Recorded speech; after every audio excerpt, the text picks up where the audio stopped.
ಎಲ್ರಿಗೂ ನಮಸ್ಕಾರ. ಪ್ರತಿ ವಾರದ ಬುಧವಾರ ರಾತ್ರಿ 8:30 ಈ ನಮ್ಮ ಗೂಗಲ್ ಮೀಟ್ ವೆಬಿನಾರ್ಗೆ ನಿಮ್ಮೆಲ್ಲರಿಗೂ ಸ್ವಾಗತ.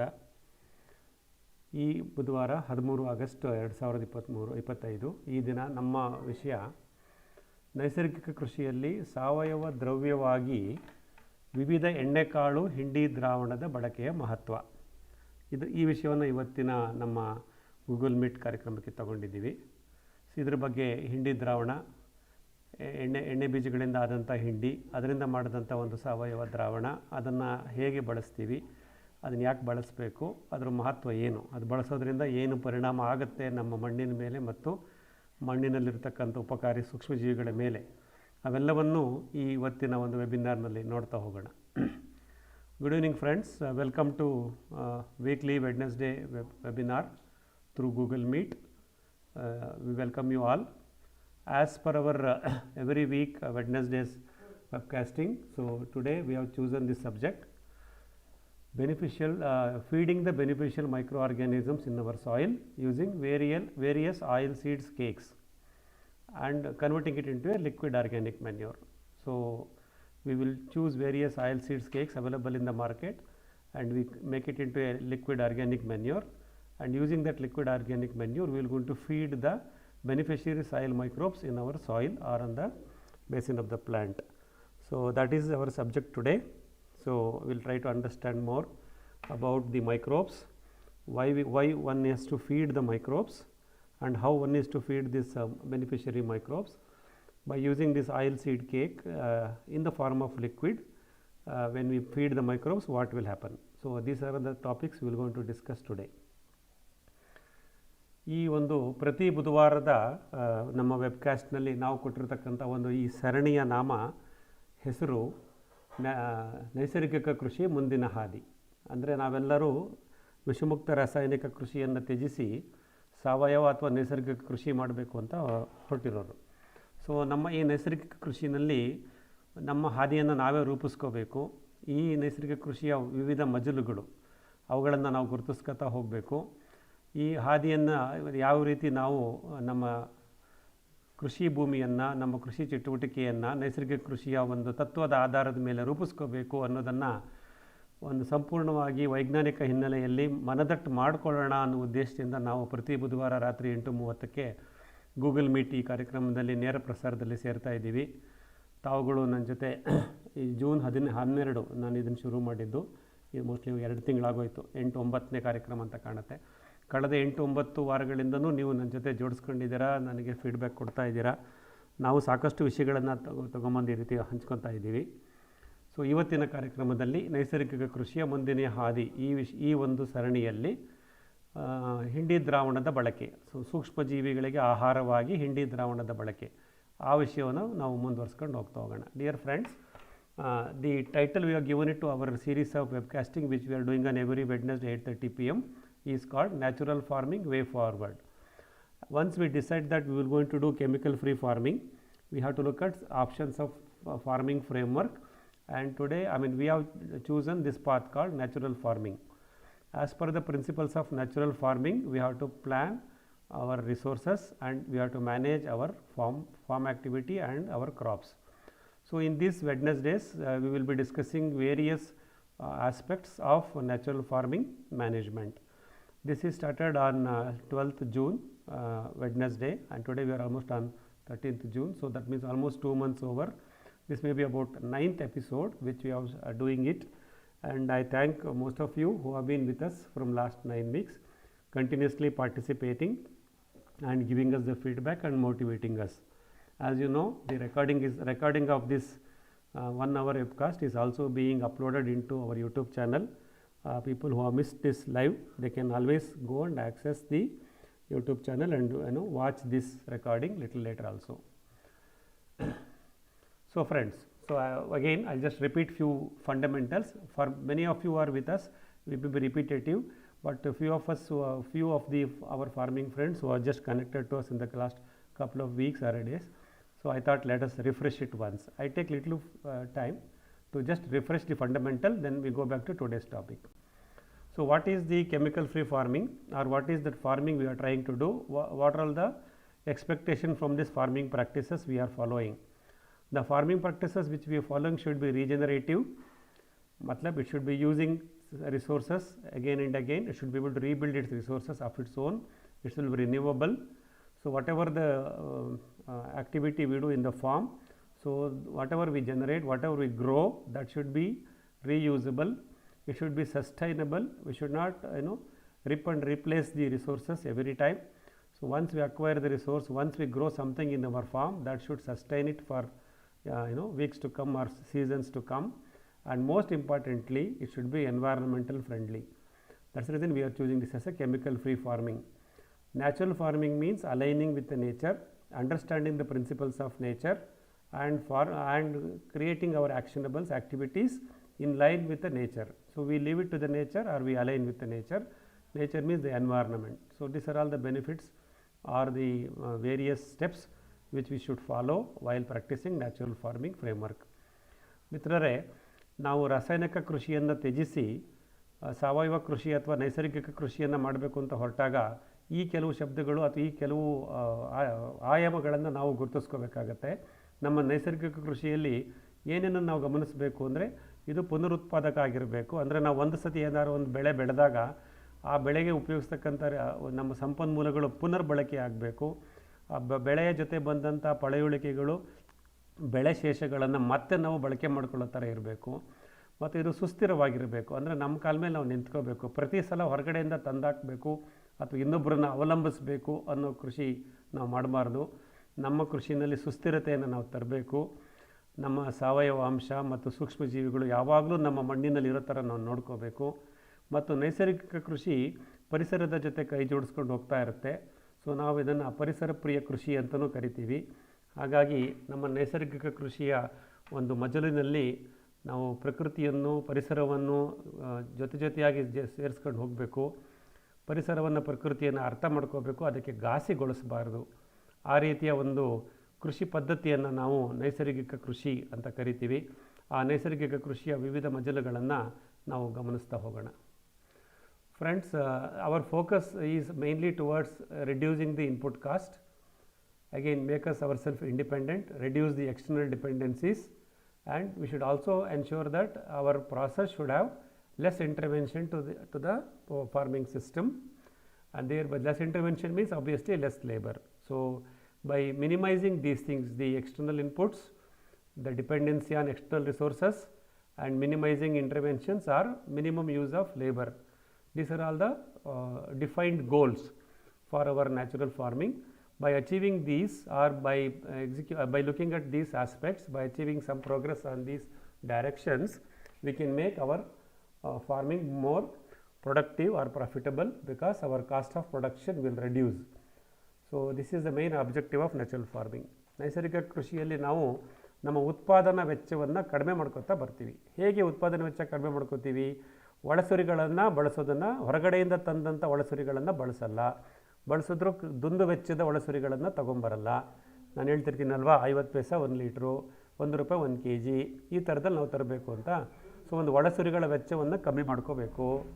ಆಮೇಲೆ ಪರಾವಲಂಬನೆ ಇರಬಾರ್ದು. ಪ್ರತಿ ಸಲ ನಾವು ಹೊರಗಡೆಯಿಂದ ಬೀಜಕ್ಕಾಗಲಿ, ಗೊಬ್ಬರಕ್ಕಾಗಲಿ, ಔಷಧಿಗಾಗಲಿ, ನೋಡಿ ನಮ್ಮ ರಾಸಾಯನಿಕ ಕೃಷಿಕರು ಹೋಗಿ ಅಂಗಡಿ ಮುಂದೆ ಕ್ಯೂ ನಿಲ್ತಾರೆ, ರಾಸಾಯನಿಕ ಗೊಬ್ಬರ ಬೇಕು, ಪೆಸ್ಟಿಸೈಡ್ಸ್ ಬೇಕು ಅಂತ. ಅವ್ರು ಪೂರ್ತಿ ಪರಾವಲಂಬನೆ ಆಗಿಬಿಟ್ಟಿದ್ದಾರೆ. ಆದರೆ ನಮ್ಮ ಕೃಷಿನಲ್ಲಿ ಸುಸ್ಥಿರ ಕೃಷಿ, ನಾವು ಪರಾವಲಂಬನೆ ಮಾಡಲ್ಲ, ನಾವು ಸಂಪೂರ್ಣ ಸ್ವಾವಲಂಬನೆಯಾಗಿ ನಮ್ಮ ಕೃಷಿಯನ್ನು ನಾವು ನಡೆಸ್ಕೊತಾ ಹೋಗ್ತೀವಿ. ಆಮೇಲೆ ಅನಗತ್ಯ ಕೆಲಸಗಳನ್ನು ಮಾಡಬಾರ್ದು. ಸುಮ್ಮನೆ ಏನೋ ಕಂಡಿದ್ದೆಲ್ಲ ಮಾಡೋಕ್ಕೆ ಹೋಗ್ತೀವಿ, ಎಲ್ಲರೂ ಕೇಳಿದ್ದನ್ನು ಮಾಡ್ತೀವಿ, ಯೂಟ್ಯೂಬಲ್ಲಿ ನೋಡಿದ್ನೆಲ್ಲ ನಾವು ಇಂಪ್ಲಿಮೆಂಟ್ ಮಾಡೋಕ್ಕೆ ಬರ್ತೀವಿ. ಇವೆಲ್ಲ ಅನಗತ್ಯ ಕೆಲಸಗಳನ್ನು ಮಾಡ್ತಾ ಬರ್ತೀವಿ. ಇದರಿಂದ ನಮಗೆ ಖರ್ಚು ವೆಚ್ಚಗಳು ಜಾಸ್ತಿ ಆಗುತ್ತೆ, ನಮ್ಮ ಸಮಯದ ದುರ್ಬಳಕೆಯೂ ಆಗ್ತಾ ಹೋಗುತ್ತೆ. ಆಮೇಲೆ ಕೃಷಿ ಕಾರ್ಮಿಕರ ಅವಲಂಬನೆಯನ್ನು ಕಡಿಮೆ ಮಾಡ್ಕೊತಾ ಬರಬೇಕು. ಆದಷ್ಟು ಈಗ ನೋಡಿ, ಕೃಷಿ ಕಾರ್ಮಿಕರ ಲಭ್ಯತೆ ಬಹಳ ಕಡಿಮೆ ಇದೆ. ನಮಗೆ ಸಿಗಲ್ಲ ಕೃಷಿ ಕಾರ್ಮಿಕರು, ಸಿಕ್ಕಿದ್ರೂ ಸರಿ ಕೆಲಸ ಮಾಡಲ್ಲ, ಅವರ ವೆಚ್ಚ ಜಾಸ್ತಿ ಆಗ್ತಾ ಹೋಗ್ತಾ ಇದೆ. ಹಾಗಾಗಿ ಕಡಿಮೆ ಕೃಷಿ ಕಾರ್ಮಿಕರನ್ನು ಬಳಸ್ಕೊಂಡು ನಾವು ಕೃಷಿಯನ್ನು ಮಾಡಬೇಕಾದಂಥ ಒಂದು ಹಂತಕ್ಕೆ ಬಂದು ತಲುಪಿಟ್ಟಿದ್ದೀವಿ. ಇವೆಲ್ಲವನ್ನೂ ಮಾಡೋದ್ರಿಂದ ಸುಸ್ಥಿರತೆ ಕಾಪಾಡೋದು, ಒಳಸುರಿಗಳ ವೆಚ್ಚವನ್ನು ಕಡಿಮೆ ಮಾಡಿಕೊಳ್ಳೋದು, ಮತ್ತು ಅನಗತ್ಯ ಕೆಲಸಗಳನ್ನು ಮಾಡದೇ ಇರೋದು, ಕಾರ್ಮಿಕರ ಅವಲಂಬನೆಯನ್ನು ಕಡಿಮೆ ಮಾಡಿಕೊಳ್ಳೋದು, ಇವೆಲ್ಲ ಮಾಡೋದ್ರಿಂದ ನಮ್ಮ ಉತ್ಪಾದನಾ ವೆಚ್ಚವನ್ನು ಕಡಿಮೆ ಮಾಡ್ಕೊತೀವಿ. ಹಾಗಾಗಿ ನಮ್ಮ ಕೃಷಿ ಲಾಭದ ಹಳಿಗೆ ಹೊರಡುತ್ತೆ ಅನ್ನೋದನ್ನು ನಾವಿಲ್ಲಿ ಗಮನಿಸ್ಬೋದು. The other objective of natural farming practices is mainly to produce quality and nutrition rich food grains. This is very important. Why we have taken a U-turn from chemical farming? Because whatever we grow in our farm, the food grains, the fruits and other fruit products, okay, they should be healthy for our consumers, and should be able to create a better biodiversity and environment. So we wanted to eat healthy food, for which the farming practices should be non-chemical or natural farming. ನಾವು ನೈಸರ್ಗಿಕ ಕೃಷಿಯ ಇನ್ನೊಂದು ಮುಖ್ಯವಾದ ಗುರಿ ಏನಪ್ಪ ಅಂದರೆ ವಿಷರಾಸಾಯನಿಕ ಶೇಷಾಂಶ ರಹಿತ, ಅಂದರೆ without chemical residue, pesticide residue in the food grains what we produce. ನಾವು ಉತ್ಪಾದಿಸ್ತಕ್ಕಂಥ ಆಹಾರ ಉತ್ಪನ್ನಗಳಲ್ಲಿ ವಿಷರಾಸಾಯನಿಕಗಳ ಶೇಷಾಂಶ ಇರಬಾರ್ದು. ಆ ರೀತಿ ನಾವು ನಮ್ಮ ಕೃಷಿಯನ್ನು ಜೋಡಿಸ್ಕೋಬೇಕು. ಮತ್ತು ಉತ್ಕೃಷ್ಟವಾದ ಪೋಷಕಾಂಶಗಳಿರಬೇಕು ಈ ಆಹಾರ ಉತ್ಪಾದನೆಯಲ್ಲಿ, ರಿಚ್ ಇನ್ ನ್ಯೂಟ್ರಿಷನ್ಸ್ ಅಂತ ಹೇಳ್ತೀವಿ. ಸೊ ರೆಸಿಡ್ಯೂಸ್ ಇರಬಾರ್ದು, ಎಸೆನ್ಷಿಯಲ್ ನ್ಯೂಟ್ರಿಷನ್ಸು ಜಾಸ್ತಿ ಇರಬೇಕು, ಪೋಷಕಾಂಶಗಳು ಜಾಸ್ತಿ ಇರಬೇಕು. ಇದರಿಂದ ನಮ್ಮ ಗ್ರಾಹಕರ ಆರೋಗ್ಯ ರಕ್ಷಣೆ ಆಗುತ್ತೆ, ನಮ್ಮ ಸಂಸಾರದ ಸದಸ್ಯರ ಆರೋಗ್ಯ ರಕ್ಷಣೆ ಆಗುತ್ತೆ, ಯಾಕೆ ನಾವೆಲ್ಲ ಆರೋಗ್ಯವಾಗಿರ್ತೀವಿ, ಮತ್ತು ನಮ್ಮ ಪರಿಸರ ಮತ್ತು ಜೀವ ವೈವಿಧ್ಯತೆಯನ್ನು ನಾವು ಕಾಪಾಡ್ತೀವಿ. ನಮ್ಮ ಕೃಷಿ ವಲಯದಲ್ಲಿ, ಕೃಷಿ ಭೂಮಿಯಲ್ಲಿ ಒಂದು ಸೂಕ್ಷ್ಮ ಪರಿಸರವನ್ನು ನಿರ್ಮಾಣ ಮಾಡ್ತೀವಿ, ಮೈಕ್ರೋ ಕ್ಲೈಮೇಟ್ ಅಂತ ಹೇಳ್ತೀನಿ, ಮತ್ತು ಒಂದು ಜೀವ ವೈವಿಧ್ಯತೆಯನ್ನು ಸೃಷ್ಟಿ ಮಾಡ್ತೀವಿ, ಬಯೋಡೈವರ್ಸಿಟಿ ಅಂತ. ಅದರೇ ಆದಂಥ ಒಂದು ಆಹಾರ ಸರಪಳಿ ನಮ್ಮ ತೋಟದಲ್ಲಿ, ನಮ್ಮ ಕೃಷಿ ಭೂಮಿಯಲ್ಲಿ ಸೃಷ್ಟಿಯಾಗುತ್ತೆ. ನೀವು ಅದನ್ನು ಗಮನಿಸ್ಬೋದು. ನಾನು ನಮ್ಮ MS ಫಾರ್ಮ್ನಲ್ಲಿ ನೋಡಿದ್ದೀನಿ, 30ಕ್ಕೂ ಹೆಚ್ಚು ಪ್ರಭೇದದ ಪಕ್ಷಿಗಳು ನಮ್ಮ ತೋಟದಲ್ಲಿ ಓಡಾಡ್ತಿರ್ತವೆ ಅಂತ ಒಂದು ಸಾಫ್ಟ್ವೇರ್ನಲ್ಲಿ ಕ್ಯಾಪ್ಚರ್ ಮಾಡಿ ನಾವು ಅದನ್ನು ಗಮನಿಸಿದ್ದೀವಿ. ಆ ಒಂದು ವೈವಿಧ್ಯತೆಯನ್ನು ನಾವು ನಮ್ಮ ಕೃಷಿ ಭೂಮಿಯಲ್ಲಿ ತರಬೇಕು. ಅದು ನಮ್ಮ ಈ ನೈಸರ್ಗಿಕ ಕೃಷಿಯ ಗುರಿಯಾಗಿರಬೇಕು ಅನ್ನೋದನ್ನು ನಾವು ಗಮನಿಸ್ಕೋಬೇಕಾಗುತ್ತೆ. Healthy food can only be grown by healthy plants, which depends on the health of the topsoil in our farmland. Thus, where the healthy food come from? Healthy food come from healthy soil and its management. ನಾವು ಆರೋಗ್ಯಕರ ಆಹಾರವನ್ನು ಬೆಳಿಬೇಕು ಅಂತಂದಾಗ ನಮ್ಮ ಗಿಡಗಳು ಆರೋಗ್ಯವಾಗಿರಬೇಕು. ಆ ಗಿಡಗಳು ಆರೋಗ್ಯವಾಗಿರಬೇಕು ಅಂದರೆ ಮಣ್ಣು ಆರೋಗ್ಯವಾಗಿರಬೇಕು. ಅಲ್ಲಿಗೆ ಮುಖ್ಯವಾಗಿ ನಮ್ಮ ಆರೋಗ್ಯಕರ ಕೃಷಿ ಭೂಮಿಯ ಮಣ್ಣು ಭಾಳ ಮುಖ್ಯವಾಗುತ್ತೆ. ನಮ್ಮ ಮೇಲ್ಮಣ್ಣು ಅಂತ ಕರಿತೀವಲ್ಲ, ಟಾಪ್ ಸಾಯಿಲ್, ಮೇಲ್ಮಣ್ಣು ಯಾವಾಗಲೂ ಆರೋಗ್ಯವಾಗಿರಬೇಕು. ಆ ರೀತಿ ನಾವು ನಿರ್ವಹಣೆ ಮಾಡಬೇಕು. ಯಾವುದನ್ನು ಮಾಡಬಾರ್ದು, ಯಾವುದನ್ನು ಮಾಡಬೇಕು ಅನ್ನೋದನ್ನು ಸಂಪೂರ್ಣವಾಗಿ ಅರ್ಥ ಮಾಡಿಕೊಂಡು ನಮ್ಮ ಕೃಷಿ ಭೂಮಿಯ ಮೇಲ್ಮಣ್ಣನ್ನು ನಿರ್ವಹಣೆ ಮಾಡೋದು ಸಹ ಒಬ್ಬ ನೈಸರ್ಗಿಕ ಕೃಷಿಕನ ಪ್ರಮುಖ ಜವಾಬ್ದಾರಿಯಾಗಿದೆ ಅಂತ ಅಂದ್ಕೊಳ್ತೀವಿ. ನಮ್ಮ ಮಣ್ಣನ್ನು ಆರೋಗ್ಯವಾಗಿಟ್ಕೊಳ್ಳೋಣ, ನಮ್ಮ ಬೆಳೆಗಳು ಆರೋಗ್ಯವಾಗಿ ಬರ್ತವೆ, ಅದರಿಂದ ಬರ್ತಕ್ಕಂಥ ದವಸ ಧಾನ್ಯಗಳು, ಹಣ್ಣು ಹಂಪಲುಗಳು ಸಹ ಉತ್ಕೃಷ್ಟವಾಗಿರುತ್ತವೆ ಅನ್ನೋದನ್ನು ನಾವಿಲ್ಲಿ ಗಮನಿಸ್ಬೋದು. The health of the soil is N indication of it's physical, chemical and biological properties. Thus, the topsoil needs continuous recycling of natural resources as plant nutrients during the crop cycle or in between the crop cycle. So, how do we say our soil is healthy? What are the parameters we measure towards the healthiness of our topsoil? The physical properties, the chemical properties and the biological properties of the soil has to be intact. So, I am not going into details of these three definitions. You can go through that in any of the reference books available. But basically the soil should have three-dimensional healthiness. So, we have to ensure our soil is healthy. How do we ensure these three-dimensional healthiness of the soil? By just providing continuous recycling of natural resources. So, whatever we grow, we have to recycle it there only. Produce quality biomass, mulch them, and have your microbes taking over the mulch and rest of the soil management. So, and we have to also have this plant nutrients being locally produced and applied during crop cycle and in between two crop cycles.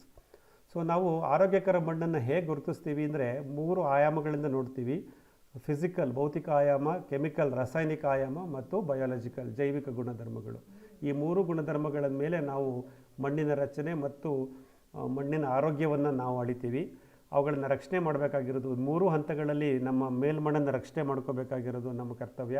ಹಾಗಾಗಿ ನಾವೇನು ಮಾಡಬೇಕು ನೈಸರ್ಗಿಕ ಕೃಷಿನಲ್ಲಿ ಅಂದರೆ ನಮ್ಮ ಮೇಲ್ಮಣ್ಣಿಗೆ ಸತತವಾಗಿ ಸಾವಯವ ದ್ರವ್ಯಗಳನ್ನು ಸಾಕಷ್ಟು ಪ್ರಮಾಣದಲ್ಲಿ ಸೃಷ್ಟಿ ಮಾಡಿ ಸೇರಿಸಬೇಕು.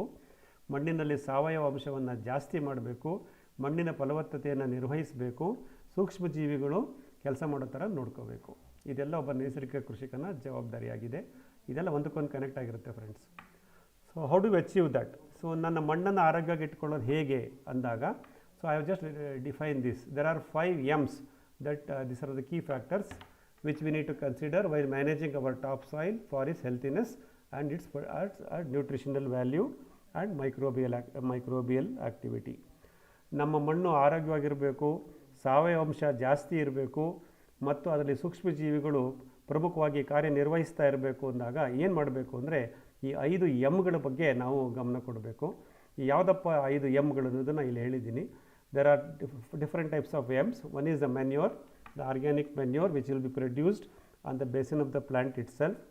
Next one is the mulching, which will be producing locally and mulching it to our basin of the plant or to the cropping area. Then we have to maintain moisture. Microbes needs moisture. Only when there are moisture, then the decomposition and plant nutrition supply to the roots will happen. So moisture management is another key responsibility.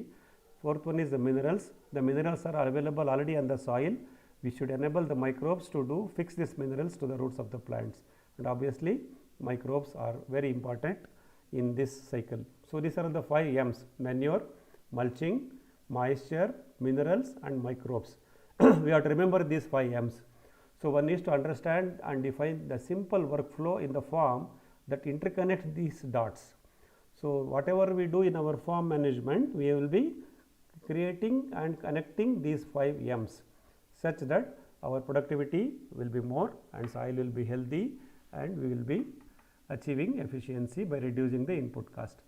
ಸಾವಯವ ಗೊಬ್ಬರ, ಮುಚ್ಚಿಗೆ, ತೇವಾಂಶ ನಿರ್ವಹಣೆ, ಮಣ್ಣಿನಲ್ಲಿರತಕ್ಕಂಥ ಖನಿಜಾಂಶಗಳನ್ನು ಬೇರುಗಳಿಗೆ ಪೂರೈಸೋಕ್ಕೆ ready ಮಾಡಿಕೊಡೋದು, ಇವೆಲ್ಲವನ್ನು ಮಾಡ್ತಕ್ಕಂಥವು ಉಪಕಾರಿ ಮಣ್ಣು ಸೂಕ್ಷ್ಮಜೀವಿಗಳು.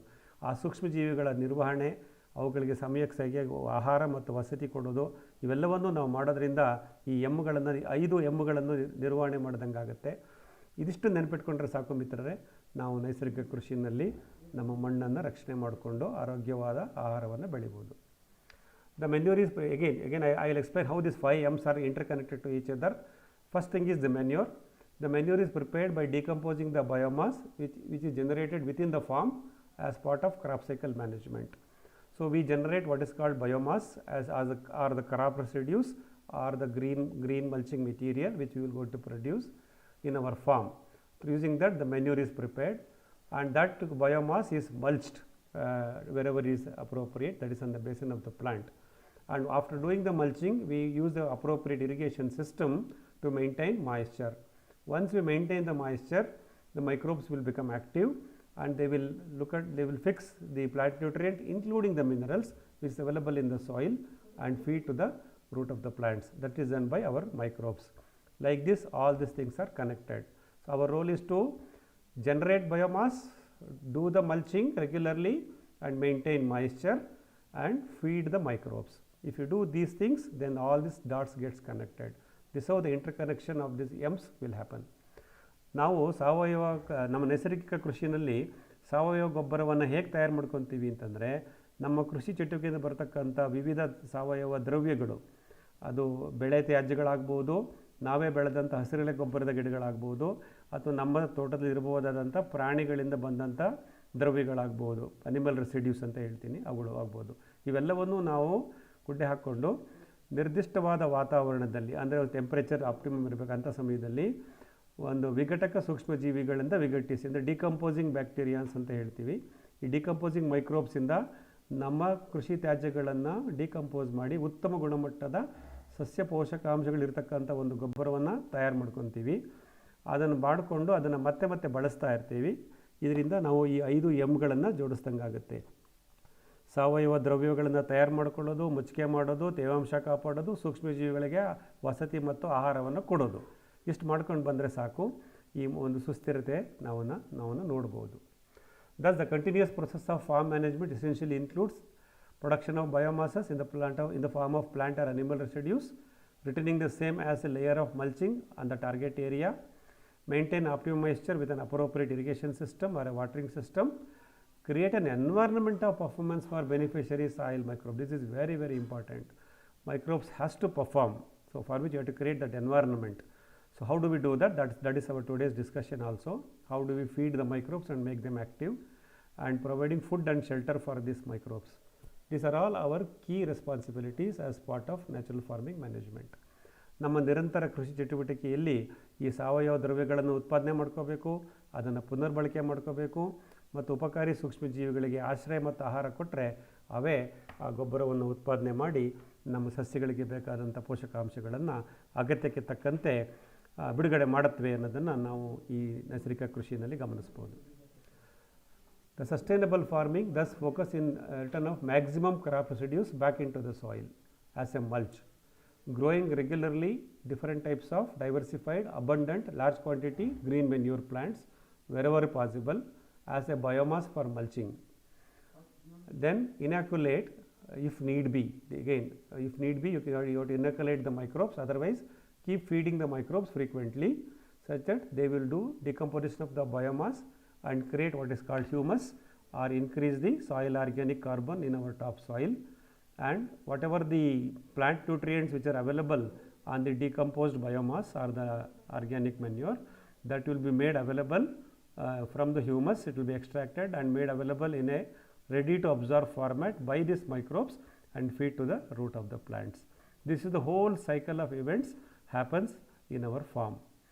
ಮಿತ್ರರೇ, ನಾವು ಈ ಸುಸ್ಥಿರ ಕೃಷಿನಲ್ಲಿ ನಾವೇನು ಮಾಡಬೇಕಂದ್ರೆ ಆದಷ್ಟು ನಮ್ಮ ಸಾವಯವ ದ್ರವ್ಯಗಳನ್ನು ನಮ್ಮ ಬೆಳೆಯ ಪಳೆಯುಳಿಕೆಗಳು ಮತ್ತು ಹಸಿರೆಲೆ ಗೊಬ್ಬರದ ಗಿಡಗಳಿಂದ ಉತ್ಪತ್ತಿಯಾದಂಥ ಮುಚ್ಚಿಗೆ ಪದಾರ್ಥಗಳನ್ನು ಸಾಕಷ್ಟು ದ್ರವ್ಯಗಳನ್ನು ಉತ್ಪಾದಿಸಿ ಅದನ್ನು ಮುಚ್ಚಿಗೆ ಮಾಡಬೇಕು ಮತ್ತು ಉಪಕಾರಿ ಸೂಕ್ಷ್ಮಜೀವಿಗಳು ತಮ್ಮ ಕಾರ್ಯದಿಂದ ಆ ಸಾವಯವ ದ್ರವ್ಯವನ್ನು ವಿಘಟಿಸಿ ಉತ್ತಮವಾದ ಸಾವಯವ ಗೊಬ್ಬರವನ್ನು ತಯಾರು ಮಾಡಿ ನಮ್ಮ ಮಣ್ಣಿನ ಸಾವಯವ ಇಂಗಾಲ ಪ್ರಮಾಣವನ್ನು ಹ್ಯೂಮಸ್ ಅಂತಲೂ ಹೇಳ್ತೀವಿ, ಅದನ್ನು ಹೆಚ್ಚು ಮಾಡುತ್ತವೆ. ಸೂಕ್ಷ್ಮಜೀವಿಗಳು ಅವೆಲ್ಲ ಮಾಡ್ತಾ ಹೋಗ್ತವೆ. ಅವೆಲ್ಲ ಮಾಡೋದ್ರಿಂದ ಮತ್ತು ಆ ಸಸ್ಯ ಪೋಷಕಾಂಶವನ್ನು ನಮ್ಮ ಗಿಡಗಳ ಸಸ್ಯಗಳ ಅಗತ್ಯತೆಗೆ ಅನುಗುಣವಾಗಿ ಇವತ್ತು ಬೆಳಗ್ಗೆ ಎಷ್ಟು ಮಿಲಿಗ್ರಾಮ್ ಬೇಕೋ ಅಷ್ಟೇ ಮಿಲಿಗ್ರಾಮ್ ತೆಗೆದುಬಿಟ್ಟು ಸಸ್ಯದ ಬೇರು ವಲಯಕ್ಕೆ ಪೂರೈಸುವ ಒಂದು ಕ್ರಿಯೆಯನ್ನು ಈ ಸೂಕ್ಷ್ಮಜೀವಿಗಳು ಮಾಡ್ತಾ ಇರ್ತವೆ. ಮತ್ತು ಈ ಸಂಪೂರ್ಣ ಪ್ರಕ್ರಿಯೆ ನಿರಂತರವಾಗಿ ನಮ್ಮ ಕೃಷಿಯಲ್ಲಿ ನೈಸರ್ಗಿಕ ಕೃಷಿ ಪ್ರದೇಶದಲ್ಲಿ ನಡೀತಾ ಇರೋ ಥರ ನಾವು ನೋಡ್ಕೋಬೇಕಾಗತ್ತೆ. ಇದೇ ನಮ್ಮ ಜವಾಬ್ದಾರಿಯಾಗಿರುತ್ತೆ. So the key thing here is feeding the beneficiary soil microbes for their optimum performance. How do we feed this microbes? ಈ ಸೂಕ್ಷ್ಮಜೀವಿಗಳಿಗೆ ನಾವು ಅವುಗಳ ನಿರಂತರವಾಗಿ ಚಟುವಟಿಕೆ ಮಾಡಬೇಕಲ್ಲ. ನಮ್ಮ ಬಯೋಮಾಸ್ ಸಸ್ಯ ತ್ಯಾಜ್ಯಗಳನ್ನು ವಿಘಟಿಸಿ ಸಾವಯವ ಗೊಬ್ಬರ ಮಾಡಬೇಕು, ಹ್ಯೂಮಸ್ ಕ್ರಿಯೇಟ್ ಮಾಡಬೇಕು, ಸಾವಯವ ಇಂಗಾಲನ್ನು ಜಾಸ್ತಿ ಮಾಡಬೇಕು, ಮಣ್ಣಿನಲ್ಲಿರ್ತಕ್ಕಂಥ ಪೋಷಕಾಂಶಗಳು ಮತ್ತು ಖನಿಜಾಂಶಗಳನ್ನು ಲಬ್ಧ ಪರಿಮಾಣಕ್ಕೆ ಅದನ್ನು ಪರಿವರ್ತಿಸಬೇಕು ಮತ್ತು ಬೇರುಗಳಿಗೆ ಅದನ್ನು ಪೂರೈಸಬೇಕು. ಎಷ್ಟು ಕೆಲಸ ಇದೆ ನೋಡಿ. ಇದಿಷ್ಟು ಕೆಲಸವನ್ನು ನಮ್ಮ ಉಪಕಾರಿ ಸೂಕ್ಷ್ಮಜೀವಿಗಳು ಮಾಡ್ತಾ ಇರ್ತವೆ. ಅವಕ್ಕೆ ಊಟ ಬೇಕಲ್ವಾ, ಹಾಗಾಗಿ ಅವಕ್ಕೆ ಯಾವ ರೀತಿ ಆಹಾರ ಕೊಡ್ಬೋದು, ನಮ್ಮ ಮಣ್ಣಿಲಿರ್ತಕ್ಕಂಥ ಸೂಕ್ಷ್ಮಜೀವಿಗಳು ಹೇಗೆ ತಮ್ಮ ಸಂತಾನ ಅಭಿವೃದ್ಧಿ ಮಾಡ್ಕೊಳ್ತವೆ, ಯಾವ ರೀತಿ ಆಹಾರವನ್ನು ಪಡ್ಕೊಳ್ತವೆ ಅನ್ನೋದನ್ನು ಗಮನಿಸ್ತಾ ಹೋಗೋಣ. ಯಾವುದೇ ಒಂದು ಮಣ್ಣಿನಲ್ಲಿ ಸೂಕ್ಷ್ಮಜೀವಿಗಳಿಗೆ 3 ಥರದ ಆಹಾರವನ್ನು ಅವು ಒದಗಿಸ್ಕೊಳ್ತವೆ. ಒಂದು regular mulching with quality biomass. So ನಾವು when we keep doing this mulching, so the mulched material will be decomposing. That itself is the food for the decomposing bacterias. That is how we are going to feed. The microbes will feed on the biomass, decomposes it, convert into humus and increases SOC, soil organic carbon. So the simplest form of feeding the microbes is keep growing green and chop them and mulch them. ಗುಣಮಟ್ಟದ ಸಾವಯವ ದ್ರವ್ಯಗಳನ್ನು ನಿರಂತರವಾಗಿ ಮುಚ್ಚಿಗೆ ಮಾಡ್ತಾ ಇರೋದ್ರಿಂದ ಆ ಮುಚ್ಚಿಗೆಯ ದ್ರವ್ಯವನ್ನೇ ಉಪಯೋಗಿಸಿಕೊಂಡು ನಮ್ಮ ಸೂಕ್ಷ್ಮಜೀವಿಗಳು ಆಹಾರವಾಗಿ ಉಪಯೋಗಿಸಿಕೊಂಡು ತಮ್ಮ ಕಾರ್ಯಚಟುವಟಿಕೆಯನ್ನು ಮಾಡ್ತವೆ. ಇದು ಮೊದಲನೇದು, providing regular mulching, quality mulching. ಎರಡನೇದು, second is growing vegetation including the weeds everywhere in our farm such that these vegetation, these plants, whether it is our own commercial crop or the weeds, will feed the microbes at their root zone by producing and storing food. As we know, any vegetation, any plants will produce food using photosynthesis. That food will be sent to the root zone for the microbes. Microbes will be there on the plant root zone and they will get the food from these plants. So the plants will feed the microbes. That means once we do multi-layered multi-cropping, we have green cover everywhere. So every square area in our farm should have one or the other vegetation, one or the other green. So that plant will generate food, will produce food during photosynthesis and feed the microbes in the root zone. So microbes will get the food from the roots of the plants which is produced by the plants. ನಮ್ಮ ಕೃಷಿ ಭೂಮಿಯಲ್ಲಿ ಸಾಕಷ್ಟು ಸಸ್ಯರಾಶಿಯನ್ನು ಎಲ್ಲೆಡೆ ಬೆಳೆಸ್ಕೋಬೇಕು. ಪ್ರತಿ ಜಾಗದಲ್ಲೂ ಪ್ರತಿ ಚದುರಡಿನಲ್ಲೂ ನಾವು ಯಾವಾಗಲೂ ಹಸಿರನ್ನು ಇಟ್ಕೋಬೇಕು. ಉಳುಮೆ ಮಾಡಬಾರ್ದು, ಮಣ್ಣನ್ನು ಆಕಾಶಕ್ಕೆ ತೆಗೆದಿಡಬಾರ್ದು.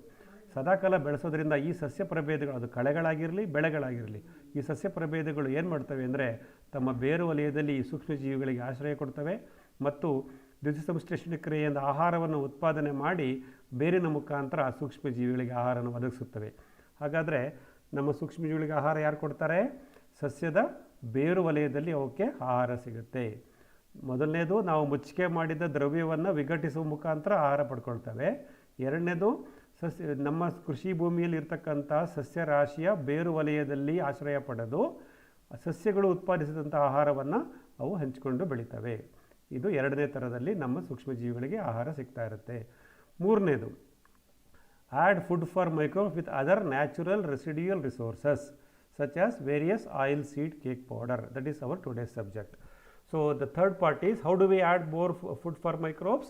By getting natural residual resources. Anything, any process in the industry or in our farm or outside the farm which generates some residues, natural residues, and that can be used as a food for microbes. For example, oil seed cakes. So we are looking at that as our focus subject today. So the third part of feeding the microbes is using oil seed cake and use those oil seed cake and feed them to the microbes. How the oil seed cakes are, what are the oil seed cakes are selected and how it is fed to the microbes and how microbes will get benefit from this oil seed cake application. All the things we will discuss in detail on this today's webinar. That is actual topic. ಮಿತ್ರರೇ, ಮೂರನೇ ಮಾರ್ಗದಲ್ಲಿ ನಾವು ಸೂಕ್ಷ್ಮಜೀವಿಗಳಿಗೆ ಒಂದು ನೈಸರ್ಗಿಕ ಪ್ರಕ್ರಿಯೆಯಿಂದ ಉಳಿತಕ್ಕಂಥ ಯಾವುದೇ ಒಂದು ರೀತಿಯ ಒಂದು ಸಂಪನ್ಮೂಲಗಳನ್ನು ತಂದು ನಾವು ಕೊಡ್ಬೋದು. ಇಲ್ಲಿ ವಿವಿಧ ಎಣ್ಣೆಕಾಳುಗಳ ಹಿಂಡಿ ಅನ್ನೋದನ್ನು ಗುರುತಿಸಿದ್ದೀವಿ. ಈ ವಿವಿಧ ಎಣ್ಣೆಕಾಳುಗಳ ಹಿಂಡಿಯನ್ನು ತಗೊಂಬಂದು ನಾವು ಸೂಕ್ಷ್ಮಜೀವಿಗಳಿಗೆ ಆಹಾರವಾಗಿ ಬಳಸ್ತೀವಿ. ಮುಚ್ಚಿಗೆ ಮಾಡೋದ್ರಿಂದ, ಎಲ್ಲ ಕಡೆ ವನಸ್ಪತಿಗಳನ್ನು ಬೆಳೆಸೋದ್ರಿಂದ ಮತ್ತು ಈ ರೀತಿ ಹಿಂಡಿಗಳನ್ನು ತಂದು ನಮ್ಮ ಮಣ್ಣಿಗೆ ಸೇರಿಸೋದ್ರಿಂದ, ಈ ಮೂರು ವಿಧಾನದಿಂದ ನಾವು ಸೂಕ್ಷ್ಮಜೀವಿಗಳಿಗೆ ಆಹಾರವನ್ನು ಕೊಡ್ತಾ ಬರ್ತೀವಿ. Thus, feeding the beneficiary soil microbes with all the above options will help the microbial activity in the topsoil. Obviously, as a result of it, it will have the plant nutrient abundantly available for our crops. Create diversity and density and beneficiary soil microbes known as microbial biome. As we start feeding the microbes in our topsoil by any one of those three approaches or any other approach for that matter, what it does, it creates what is called microbial biome. Density and diversity of beneficiary soil microbes, that's get created. ಈ ರೀತಿ ಮಣ್ಣಿನಲ್ಲಿ ಉಪಕಾರ ಸೂಕ್ಷ್ಮಜೀವಿಗಳಿಗೆ ನಾವು ವಿವಿಧ ರೀತಿಯ ಆಹಾರವನ್ನು ನಿರಂತರವಾಗಿ ಕೊಡ್ತಾ ಬರ್ತಾ ಇರೋದ್ರಿಂದ ಅವು ಬೆಳೆಯ ಸಸ್ಯ ವಲಯ, ಬೇರು ವಲಯಗಳಲ್ಲಿ ಅವರ ಚಟುವಟಿಕೆ ನಿರಂತರವಾಗಿರುತ್ತೆ. ಸಸ್ಯ ಪೋಷಕಾಂಶಗಳು ನಿರೀಕ್ಷಿತ ಮಟ್ಟದಲ್ಲಿ ನಮ್ಮ ಬೆಳೆಗೆ ಪೂರೈಸಲ್ಪಡುತ್ತವೆ ಮತ್ತು ಈ ರೀತಿ ನಿರಂತರವಾಗಿ ಅವಕ್ಕೆ ಆಹಾರ ಸಿಗೋದ್ರಿಂದ ಆ ಸೂಕ್ಷ್ಮಜೀವಿಗಳ ಪ್ರಭೇದ ಮತ್ತು ಅವುಗಳ ಸಂಖ್ಯೆ ಅವು ಅಗಣಿತವಾಗಿ ಬೆಳೆದು ಒಂದು ರೀತಿಯ ಉಪಕಾರಿ ಸೂಕ್ಷ್ಮಜೀವಿಗಳ ಸಮುಚ್ಚಯ, ಒಂದು ಮೈಕ್ರೋಬಿಯಲ್ ಬಯೋಮ್ ಅನ್ನೋದನ್ನು ಸೃಷ್ಟಿ ಮಾಡುತ್ತೆ. ಹಾಗಾಗಿ ನಾವು ಸೂಕ್ಷ್ಮಜೀವಿಗಳಿಗೆ ಆಹಾರ ಕೊಡ್ತಾ ಹೋದರೆ ಸಾಕು, ಇವೆಲ್ಲವೂ ನಿರಂತರ ಪ್ರಕ್ರಿಯೆಯಿಂದ ನಿರ್ಮಾಣ ಆಗಿ ನಮ್ಮ ಕೃಷಿ ಸುಸ್ಥಿರತೆ ಕಡೆಗೆ ಹೋಗೋದ್ರಲ್ಲಿ ಯಾವುದೇ ಅನುಮಾನ ಇಲ್ಲ. So today we will discuss more on the various oil seeds cake combinations and how that can be fed to the microbes as a food for microbes and also as a nutrient for plants. ಈ ದಿನದ ನಮ್ಮ Google meet ವಾರದ ಈ ಸಂಚಿಕೆಯಲ್ಲಿ ನಾವು ಉಪಕಾರಿ ಸೂಕ್ಷ್ಮಜೀವಿಗಳಿಗೆ ಆಹಾರವಾಗಿ ವಿವಿಧ ಎಣ್ಣೆ ಬೀಜದ ಹಿಂಡಿ ದ್ರಾವಣವನ್ನು ತಯಾರಿಸಿ ಬಳಸಬೇಕು. ಅದರ ನಮ್ಮ ಅನುಭವವನ್ನು ನಿಮ್ಗೆ ಹೇಳ್ತಾ ಹೋಗ್ತೀವಿ ಮತ್ತು ಹೆಚ್ಚಿನ ವಿವರವನ್ನು ಅದರಲ್ಲಿ ಪಡಿತಾ ಹೋಗೋಣ. ಇವತ್ತಿನ ಸಬ್ಜೆಕ್ಟ್ಗೆ ಇವಾಗ ಬರೋಣ. The oil seed cake available as a byproduct from the oil expelling industry. That can be of two types. One is edible type and non-edible type. ಮಿತ್ರರೇ, ಗಾಣದ ಎಣ್ಣೆ ಉತ್ಪಾದಕ ಘಟಕಗಳಲ್ಲಿ ಈ ಎಣ್ಣೆ ಬೀಜದ ಹಿಂಡಿಯು ಒಂದು ಉಪ ಉತ್ಪನ್ನವಾಗಿ ದೊರೆಯುತ್ತದೆ. ಇದು ಬೈ ಪ್ರಾಡಕ್ಟ್ ಅಂತ ಹೇಳ್ತೀವಿ. ಎಲ್ಲ ಗಾಣದಲ್ಲೂ ಇದು ಸಿಗುತ್ತೆ. ಈ ಬೀಜದ ಹಿಂಡಿಗಳನ್ನು ತಂದು ನಾವು ನಮ್ಮ ಕೃಷಿಯಲ್ಲಿ ಬಳಸಬೇಕು. ಈ ಬೀಜದ ಹಿಂಡಿಗಳನ್ನು ನಾವು ಎಣ್ಣೆ ಬೀಜದ ಹಿಂಡಿಗಳನ್ನು ತರ್ತೀವಲ್ಲ, ಅದರಲ್ಲಿ ಎರಡು ಥರದ್ದಿರುತ್ತೆ. ಒಂದು ಎಡಿಬಲ್, ಊಟ ಮಾಡ್ತಕ್ಕ ಪ್ರಾಣಿಗಳಿಗೆ ಆಹಾರವಾಗಿ ಬಳಸಲ್ಪಡುವ ಹಿಂಡಿಗಳು. ಇನ್ನೊಂದು ನಾನ್ ಎಡಿಬಲ್, ಅಂದರೆ ಪ್ರಾಣಿಗಳಿಗೆ ಕೊಡೋಕ್ಕಾಗಲ್ಲ, ನೇರವಾಗಿ ಕೃಷಿಯಲ್ಲಿ ಉಪಯೋಗಿಸ್ಬೋದಂಥ, ಮಣ್ಣಿಗೆ ಸೇರಿಸಬಹುದಾದಂಥ ಹಿಂಡಿಗಳು. ಎರಡು ರೀತಿಯ ಹಿಂಡಿಗಳು, edible oil seed cakes and non edible oil seeds cake ಅಂತ ಎರಡು ಇರುತ್ತೆ. ಇವೆರಡನ್ನು ನಾವು ಗುರುತಿಸಿ ತಗೊಂಬರ್ಬೇಕಾಗತ್ತೆ. The edible oil seed cakes can be fed to the livestock as a concentrate feeds. So ಒಂದು ದಾಣಿ ಮಿಶ್ರಣದ ರೂಪದಲ್ಲಿ ಈ ಪಶು ಆಹಾರದವಾಗಿ ಬಳಸಕ್ಕಂಥ ಹಿಂಡಿಗಳನ್ನು ನಾವು ಉಪಯೋಗಿಸ್ತೀವಿ. ಮತ್ತು ಇನ್ನೊಂದು ರೀತಿ ನಾನ್ ಎಡಿಬಲ್ ಆಯಿಲ್ ಕೇಕ್ನ ಹಿಂಡಿಗಳನ್ನು ನಮ್ಮ ಸಸ್ಯ ಪೋಷಕಾಂಶಗಳಾಗಿ ಸಾವಯವದ ಗೊಬ್ಬರದ ಮಿಶ್ರಣದಲ್ಲಿ ಅಥವಾ ನೇರವಾಗಿ ಹಿಂಡಿ ದ್ರಾವಣ ಮಾಡಿ ನಮ್ಮ ಮಣ್ಣಿಗೆ ಸೇರಿಸ್ತಾ ಬರ್ತೀವಿ. ಈ ಎರಡೂ ಥರದ ಹಿಂಡಿಗಳಿರುತ್ತೆ. ಎರಡೂ ಥರದ ಹಿಂಡಿಗಳ ಅದರದೇ ಆದಂಥ ಉಪಯೋಗವನ್ನು ನಾವು ಇಲ್ಲಿ ಗಮನಿಸ್ತಾ ಹೋಗ್ಬೋದು. The oil seed thus recycled back to the farming topsoil will ensure both food for beneficiary microbes and nutrition for plants.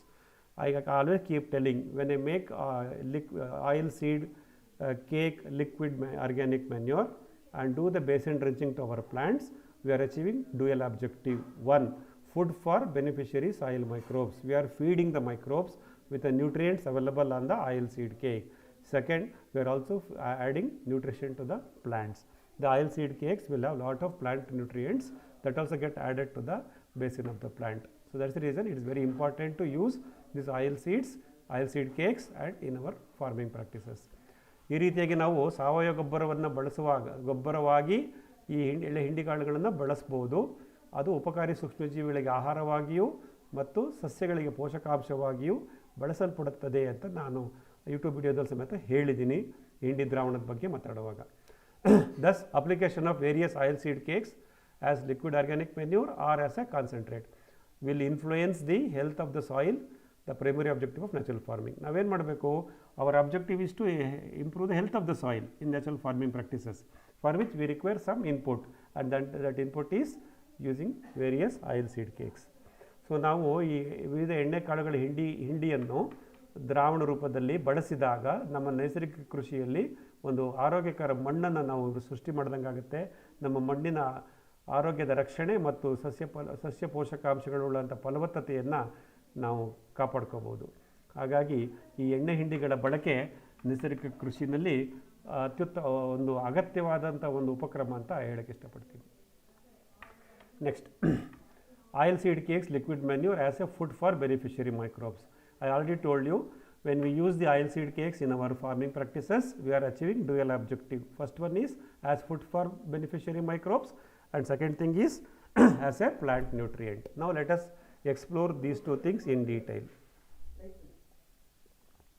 ಈ ಎಣ್ಣೆಕಾಳುಗಳ ಹಿಂಡಿಯನ್ನು ದ್ರಾವಣ ರೂಪದಲ್ಲಿ ನಾವು ಉಪಯೋಗಿಸಿದಾಗ ಅದರಲ್ಲಿ ನಮಗೆ ಎರಡು ಥರದ ಉಪಯೋಗ ಸಿಗುತ್ತೆ ನಮ್ಮ ನೈಸರ್ಗಿಕ ಕೃಷಿಯಲ್ಲಿ. ಒಂದು, ಸೂಕ್ಷ್ಮಜೀವಿಗಳಿಗೆ ಆಹಾರವಾಗಿಯೂ ಸಸ್ಯಗಳಿಗೆ ಪೋಷಕಾಂಶವಾಗಿಯೂ ನಾವು ಈ ಹಿಂಡಿ ದ್ರಾವಣವನ್ನು ಬಳಸ್ತೀವಿ. ಈಗ ಎರಡನ್ನೂ ನಾವು ಇವಾಗ ವಿವರವಾಗಿ ತಿಳ್ಕೊತಾ ಹೋಗೋಣ. ಮೊದಲನೇದು, ಸೂಕ್ಷ್ಮಜೀವಿಗಳಿಗೆ ಆಹಾರವಾಗಿ ಈ ಎಣ್ಣೆ ಹಿಂಡಿಯ ಬಳಕೆ ಹೇಗೆ ಮಾಡ್ಬೋದು ಅನ್ನೋದನ್ನು ನೋಡೋಣ. After the expelling of oil from the seeds, it is found that residues, that is oil seed cake, still consists of nutrients such as proteins, carbohydrates, amino acids and other fatty residuals of fats.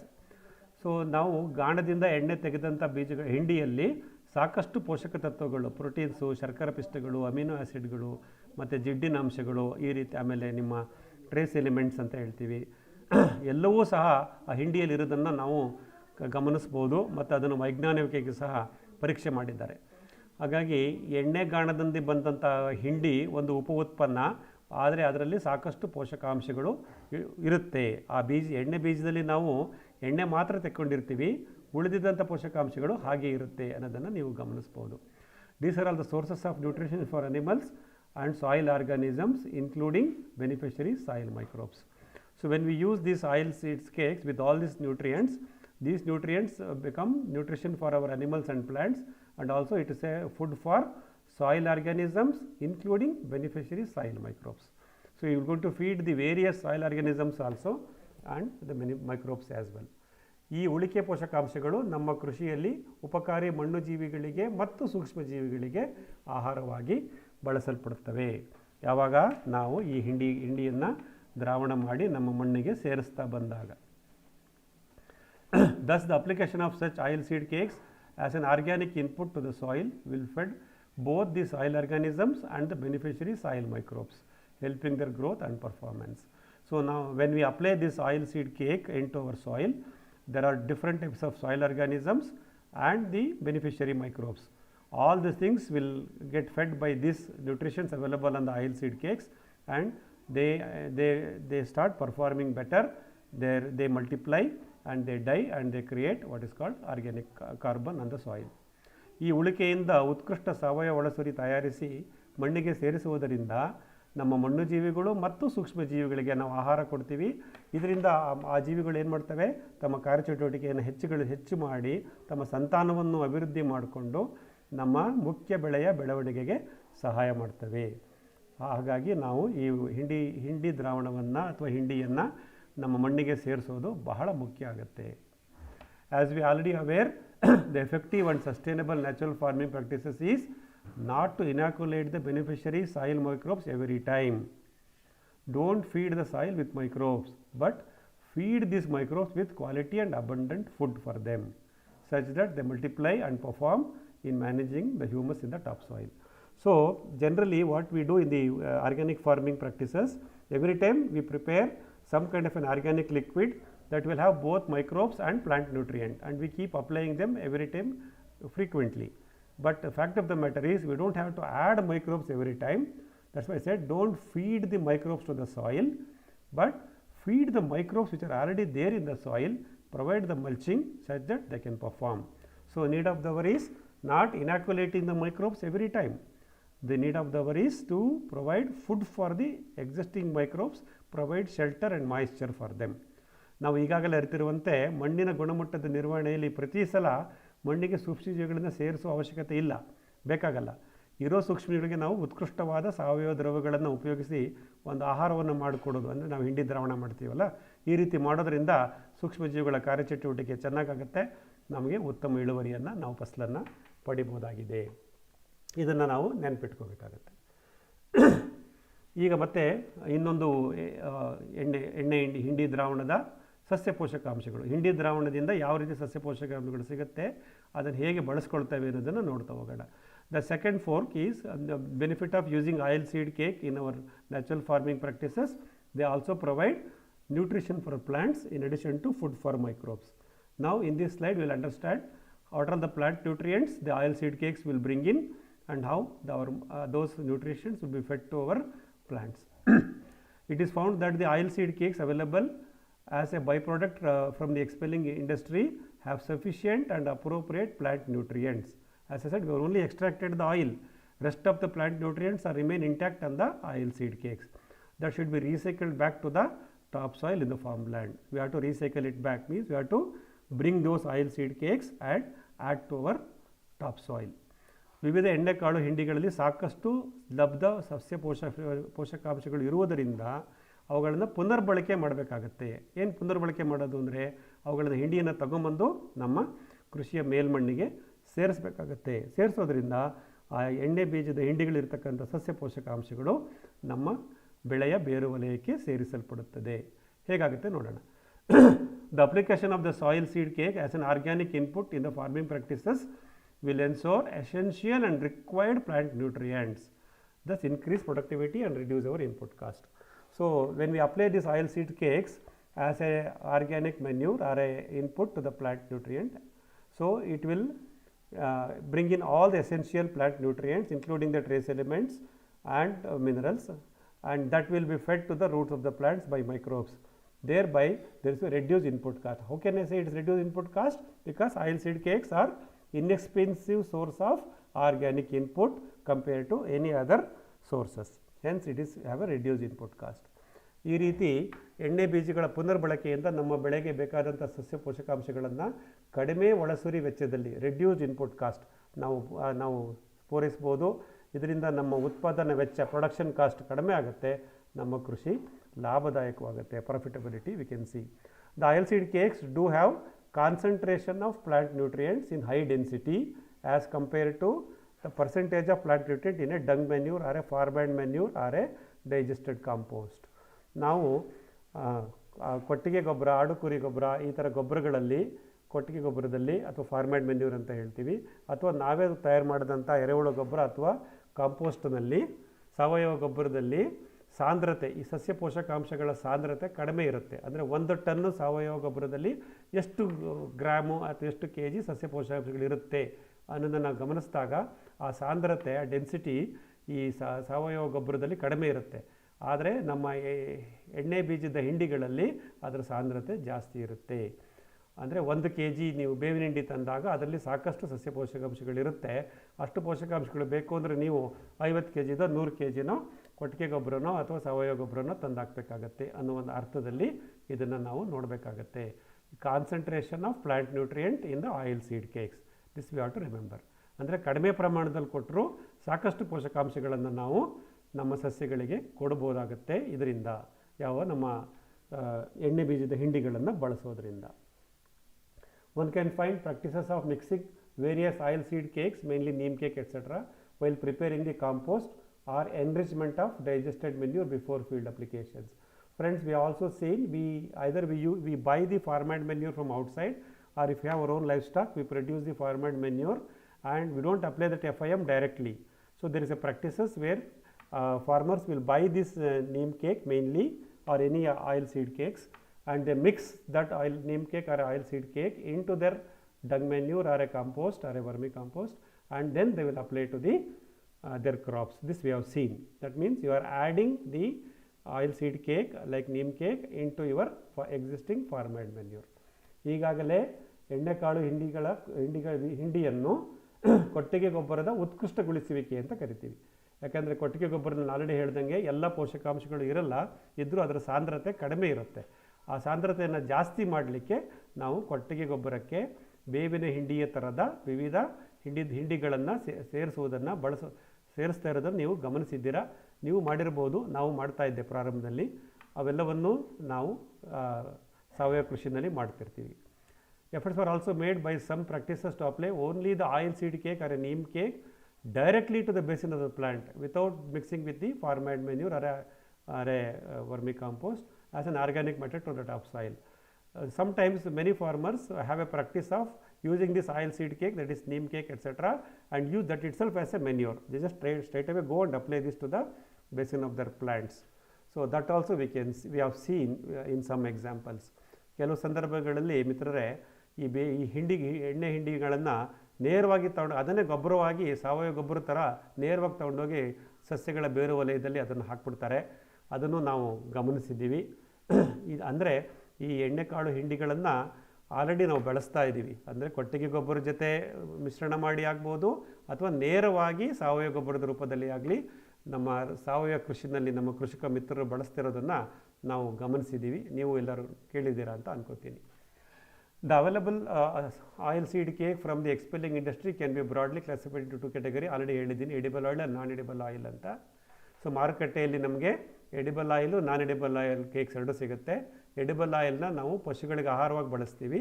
Non edible ಆಯಿಲ್ನ ಸಾವಯವ ಗೊಬ್ಬರವಾಗಿ ಸಾವಯವ ಗೊಬ್ಬರದ ಹಿಂಡಿಗಳ ರೂಪದಲ್ಲಿ ಬಳಸ್ತೀವಿ. ಇದು already ಹೇಳಿದ್ದೀನಿ, ಮತ್ತೆ repeat ಆಗ್ತಾ ಇದೆ.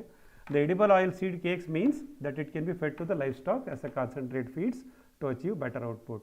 ನಮ್ಮ ಪ್ರಾಣಿಗಳ ಆರೋಗ್ಯ ಮತ್ತು ಅದರಿಂದ ಉತ್ಪನ್ನ ಚೆನ್ನಾಗಿ ಬರಲಿನ ಉದ್ದೇಶಕ್ಕೆ ನಾವು ಈ ಪಶು ಆಹಾರವಾಗಿ ಪ್ರಾಣಿಗಳಿಗೆ ಈ ಎಣ್ಣೆ ಹಿಂಡಿಗಳನ್ನು ಕೊಡ್ತೀವಿ. What are the edible oil we give it to our livestocks? Groundnut, sunflower, copra or a coconut, mustard, sesame etcetera. So these are all the common examples of edible oil seeds which can also be fed as a concentrate feed for livestock. ಪ್ರಾಣಿಗಳಿಗೆ ಪಶು ಆಹಾರವಾಗಿಯೂ ಬಳಸಬಹುದಾದಂತಹ ಎಣ್ಣೆ ಹಿಂಡಿಗಳಂದರೆ ನಮ್ಮ ಕಡಲೆಕಾಯಿ ಹಿಂಡಿ, ಸೂರ್ಯಕಾಂತಿ ಬೀಜದ ಹಿಂಡಿ, ಕೊಬ್ಬರಿ ಅಥವಾ ತೆಂಗಿನಕಾಯಿ ಹಿಂಡಿ, ಸಾಸಿವೆ ಹಿಂಡಿ, ಹುಚ್ಚೆಳ್ಳು ಹಿಂಡಿ, ಈ ಥರದ ಹಿಂಡಿಗಳನ್ನು ನಾವು ಎಡಿಬಲ್ ಆಯಿಲ್ ಸೀಡ್ ಕೇಕ್ ಅಂತ ಹೇಳ್ತೀವಿ. ಅಂದರೆ ಪಶು ಆಹಾರವಾಗಿ ಬಳಸಬಹುದಾದಂಥ ಎಣ್ಣೆ ಹಿಂಡಿಗಳು ಅಂತ ಹೇಳ್ತೀವಿ. ಇದನ್ನು ಪಶುಪಾಲನೆಯಲ್ಲಿ ನಾವು ಇದನ್ನು ಬಳಸ್ತೀವಿ ಅನ್ನೋದನ್ನು ನೀವು ಗಮನಿಸಿದ್ದೀರಾ. The non-edible oil seed cake will be used directly to feed the farming topsoil as a plant nutrient. ಈ ನಾನ್ ಎಡಿಬಲ್ ಇದೆಯಲ್ಲ, ಇದನ್ನು ನಾವು ನೇರವಾಗಿ ಕೃಷಿಯ ಮೇಲ್ಮಣ್ಣಿಗೆ ಸೇರಿಸ್ತೀವಿ. ಅದನ್ನು ನಾವು ಸಸ್ಯ ಪೋಷಕಾಂಶಗಳಿಗಾಗಿ ಸೇರಿಸ್ತೀವಿ ಅಂತ ಅಂದ್ಕೊಂಡಿದ್ರಿ. ಆದರೆ ಇನ್ನೊಂದು ಪಾಯಿಂಟ್ ಸೇರಿಸ್ಕೊಳ್ಳಿ, ನಾವು ಈ ನಾನ್ ಎಡಿಬಲ್ ಆಯಿಲ್ನ ಅಥವಾ ಎಡಿಬಲ್ ಆಯಿಲ್ನ ಭೂಮಿಗೆ ಸೇರಿಸೋದ್ರಿಂದ ಸಸ್ಯ ಪೋಷಕಾಂಶವಾಗಿಯೂ ಮತ್ತು ಸೂಕ್ಷ್ಮಜೀವಿಗಳಿಗೆ ಆಹಾರವಾಗಿಯೂ ಅದು ಕೆಲಸ ಮಾಡೋದನ್ನು ನಾವು ಗಮನಿಸೋಣ. Which are the example for non edible oil? Neem oil cake, castor cakes, pongamia cake, jatropha etcetera. These are all the non edible seed cakes. ಕಹಿ ಬೇವಿನ ಹಿಂಡಿ, ಹೊಂಗೆ ಹಿಂಡಿ, ಜಟ್ರೂಪ ಹಿಂಡಿ, ಔಡಲ ಅಥವಾ ಹರಳು ಹಿಂಡಿ, ಈ ಥರದ ಎಣ್ಣೆ ಬೀಜಗಳಿಂದ ಮಾಡಿದಂಥ ಹಿಂಡಿಯನ್ನು ನಾವು ಸಾವಯವ ಗೊಬ್ಬರದ ರೂಪದಲ್ಲಿ ನೈಸರ್ಗಿಕ ಕೃಷಿನಲ್ಲಿ ಅಥವಾ ಸಾವಯವ ಕೃಷಿನಲ್ಲಿ ಬಳಸ್ತೀವಿ. The following table summarizes various plant nutrients available in some of the oil seed cakes that are widely used as organic inputs for natural farming practices. So ಈ ಪಟ್ಟಿಯಲ್ಲಿ ನಾವು ಗಮನಿಸ್ಬೋದು ಯಾವ ರೀತಿ ಹಿಂಡಿಗಳನ್ನು ನಾವು ಒಂದು 8 ಥರದ ಹಿಂಡಿನ ಲಿಸ್ಟ್ ಮಾಡಿದ್ದೀನಿ. ಇದರಲ್ಲಿ ಯಾವ ರೀತಿ ಪೋಷಕಾಂಶಗಳಿದೆ ಅನ್ನೋದು ಇದು ಅನ್ಅಥೆಂಟಿಕ್ ಸೋರ್ಸು, ಯಾವುದೋ ವಾಟ್ಸಪ್ ಮೆಸೇಜಲ್ಲಿ ಬಂತು ಅದನ್ನು ತಗೊಂಡಿದ್ದೀನಿ. ಇದ್ರ ಬಗ್ಗೆ ಸಾಕಷ್ಟು ವೈಜ್ಞಾನಿಕ ಮಾಹಿತಿಗಳು ವರದಿಗಳು ಸಿಗುತ್ತೆ ನಮಗೆ.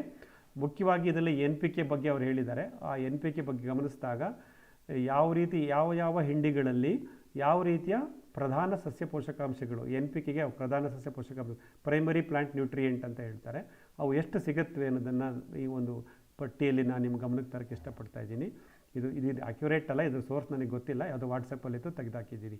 ಸೊ ಇದ್ರಲ್ಲಿ ನಾವೇನು ಗಮನಿಸ್ಬೋದು ಅಂತಂದರೆ ಪ್ರಧಾನ ಪೋಷಕಾಂಶಗಳು ಸಹ ಸಾಕಷ್ಟು ಪ್ರಮಾಣದಲ್ಲಿ ಎಲ್ಲ ಥರದ ಎಣ್ಣೆ ಹಿಂಡಿಗಳಲ್ಲಿ ಇರೋದನ್ನು ಗಮನಿಸ್ಬೋದು. ನೋಡಿ, ಇದರಲ್ಲಿ ಊಟ ಮಾಡುವ ಹಿಂಡಿ ಮತ್ತು ನಾನ್ ಎಡಿಬಲ್ ಎರಡೂ ಥರದ ಹಿಂಡಿಗಳ ಮಿಶ್ರಣ ಇದೆ. ಅದರಲ್ಲಿ ನೋಡಿ ನಿಮ್ಮ ಎಲ್ಲ ಥರದ ಪೋಷಕಾಂಶಗಳು ಸಾಕಷ್ಟು ಸಂಖ್ಯೆಯಲ್ಲಿ ಕಡಿಮೆ ಹೈ ಕಾನ್ಸಂಟ್ರೇಷನ್ನಲ್ಲಿ ಇರೋದನ್ನು ನಾವು ಇಲ್ಲಿ ಗಮನಿಸ್ತಾ ಹೋಗ್ಬೋದು. ಇದ್ರ ಜೊತೆಗೆ ನಾನು ಆಲ್ರೆಡಿ ಹೇಳಿದಾಗೆ ಟ್ರೇಸ್ ಎಲಿಮೆಂಟ್ಸು, ಮೈಕ್ರೋನ್ಯೂಟ್ರಿಯೆಂಟ್ಸು, ಮಿನರಲ್ಸು ಎಲ್ಲವೂ ಆ ಹಿಂಡಿಗಳಲ್ಲಿ ಇರುತ್ತೆ. ಸೊ ಹಾಗಾದರೆ ನಾವು ಹಿಂಡಿಗಳನ್ನು ತಂದು ನಮ್ಮ ಕೃಷಿ ಭೂಮಿಯಲ್ಲಿ ಬಳಸಬೇಕಾದ್ರೆ as an input to the farm, organic input. So what are the combinations of these oil seeds we should use? So this table summarizes different types of oil seeds and its contribution.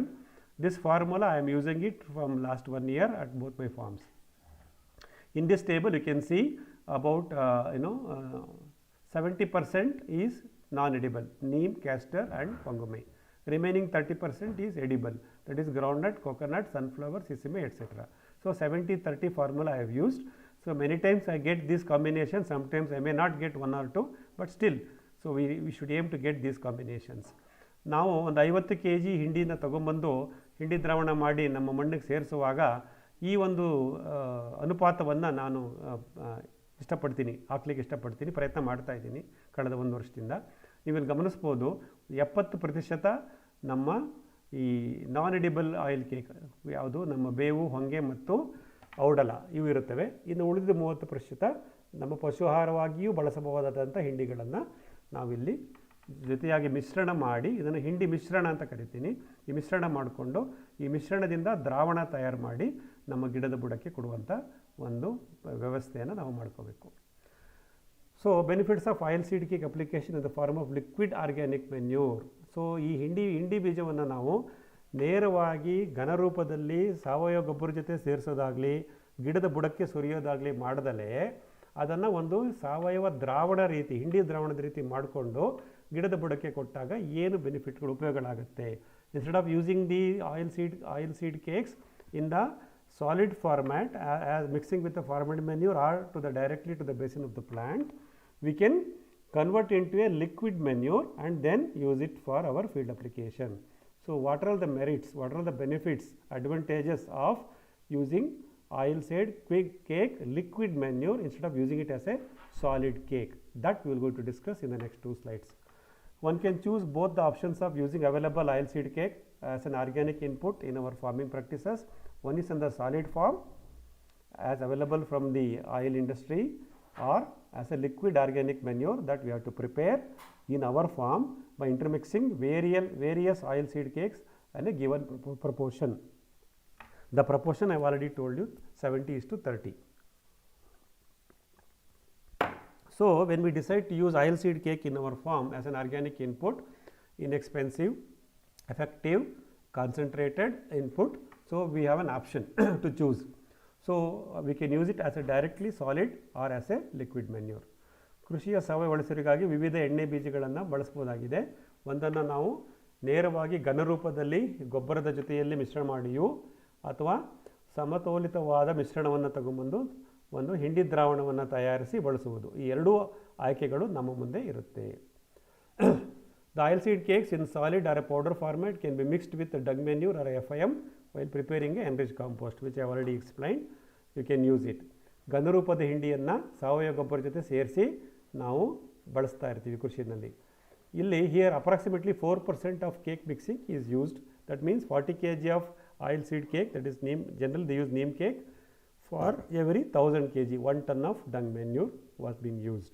This is the formula which I have seen. I mean, not necessarily, but I also use this formula in the year 2022 when I use this neem cake with our farmland manure purchased from outside.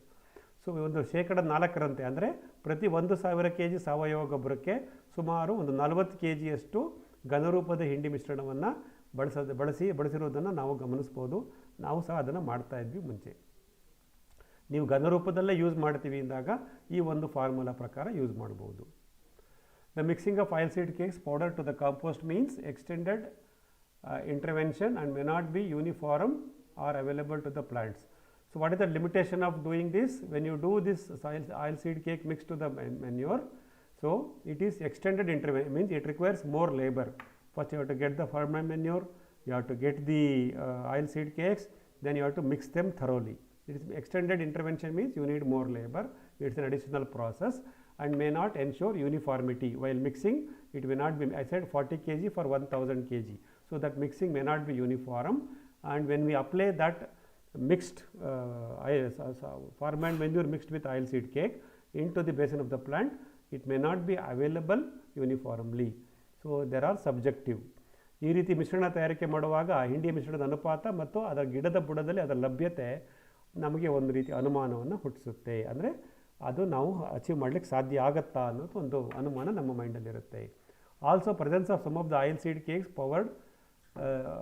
powdered in certain quantity, mixed in certain quantity manure thus prepared may repel the beneficiary soil microbes. ಕೆಲವು ಸಲ ಏನಾಗುತ್ತೆ, ನಮ್ಮ ಸಾವಯವ ಗೊಬ್ಬರದಲ್ಲಿ ನಾವು ಈ ಹಿಂಡಿಗಳನ್ನು ಮಿಶ್ರಣ ಮಾಡಿದಾಗ, ಉದಾಹರಣೆಗೆ ಬೇವಿನ ಹಿಂಡಿ ಮಿಶ್ರಣ ಮಾಡಿದಾಗ ಅದು ಒಂದು ವಿಕರ್ಷಣೆಯನ್ನು ಉಂಟು ಮಾಡುತ್ತೆ. ಸೂಕ್ಷ್ಮಜೀವಿಗಳು ಬಂದು ಆ ಗೊಬ್ಬರವನ್ನು ಮತ್ತೆ ಕಳಿಸಿ ನನ್ನ ಸಸ್ಯ ಪೋಷಕಾಂಶಗಳನ್ನು ಹೀರ್ಕೊಳ್ಳೋದಕ್ಕೆ ಅವು ಒಂದು ತೊಂದರೆ ಆಗುತ್ತೆ ಅನ್ನೋದನ್ನು ನಾವು ಗಮನಿಸ್ಬೋದು. Sometimes these oil seed cakes will act as a repellent for our beneficiary microbes only. Hence our whole efforts of mixing the oil seed cake with the farmland manure may not give us the desired results. So ಈ ರೀತಿ ನಾವು ಘನರೂಪದ ಹಿಂಡಿ ಮಿಶ್ರಣವನ್ನು ಮಾಡುವಾಗ ಕೆಲವು ಅಡಚಣೆಗಳು, ಕೆಲವು ಆಭಾಸಗಳು ಆಗುವ ಸಾಧ್ಯತೆಗಳಿರುತ್ತೆ. ಹಾಗೆ ಆಗುತ್ತೆ ಅಂತ ನಾನು ಹೇಳ್ತಿಲ್ಲ, ಸಾಧ್ಯತೆಗಳು ಇರುತ್ತೆ. That it is found that preparation and application of various oil seed cake mixture in a liquid form is most effective and appropriate. ಹಾಗಾಗಿ that's the reason we will going to use it as a liquid form, not as a solid form.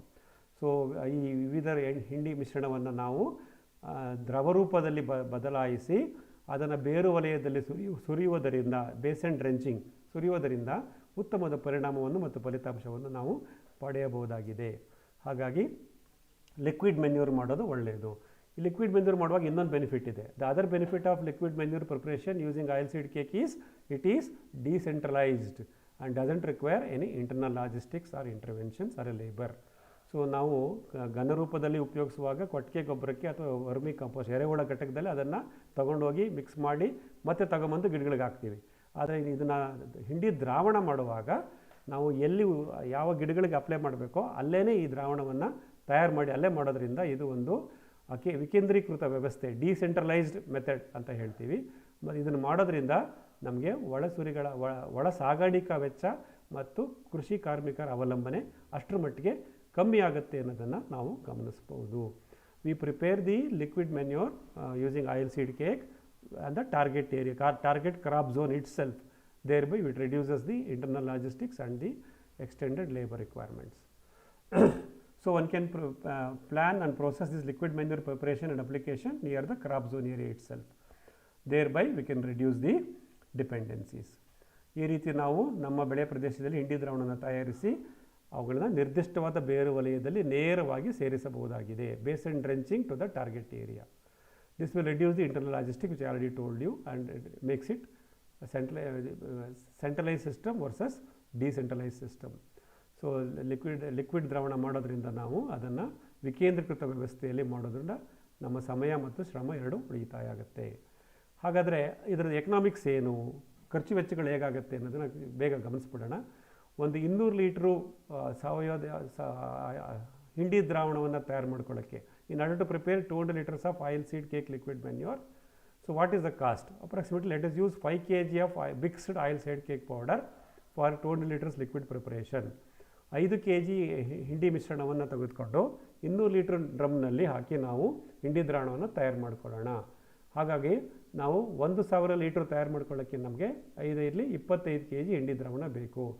In order to produce 1000 liters of oil seed cake liquid, we require approximately 25 kg of mixed oil seed cakes. In this liquid organic manure prepared by using various oil seeds can oil cake powder effective and economical. Is it effective? Is it economical? That also we will see. First we will study the economics, then we will see the effectiveness of this. ಈ ರೀತಿ ನಾವು ದ್ರಾವಣಗಳನ್ನು ಮಾಡೋದ್ರಿಂದ ಒಳಸುರಿಗಳ ವೆಚ್ಚ ಕಡಿಮೆ ಆಗುತ್ತೆಯೇ, ಉತ್ತಮ ಫಲಿತಾಂಶ ನಮಗೆ ಬರುತ್ತೆಯೇ, ಅದನ್ನು ನಾವು ಇವಾಗ ಬೇಗ ಗಮನಿಸ್ತಾ ಹೋಗೋಣ.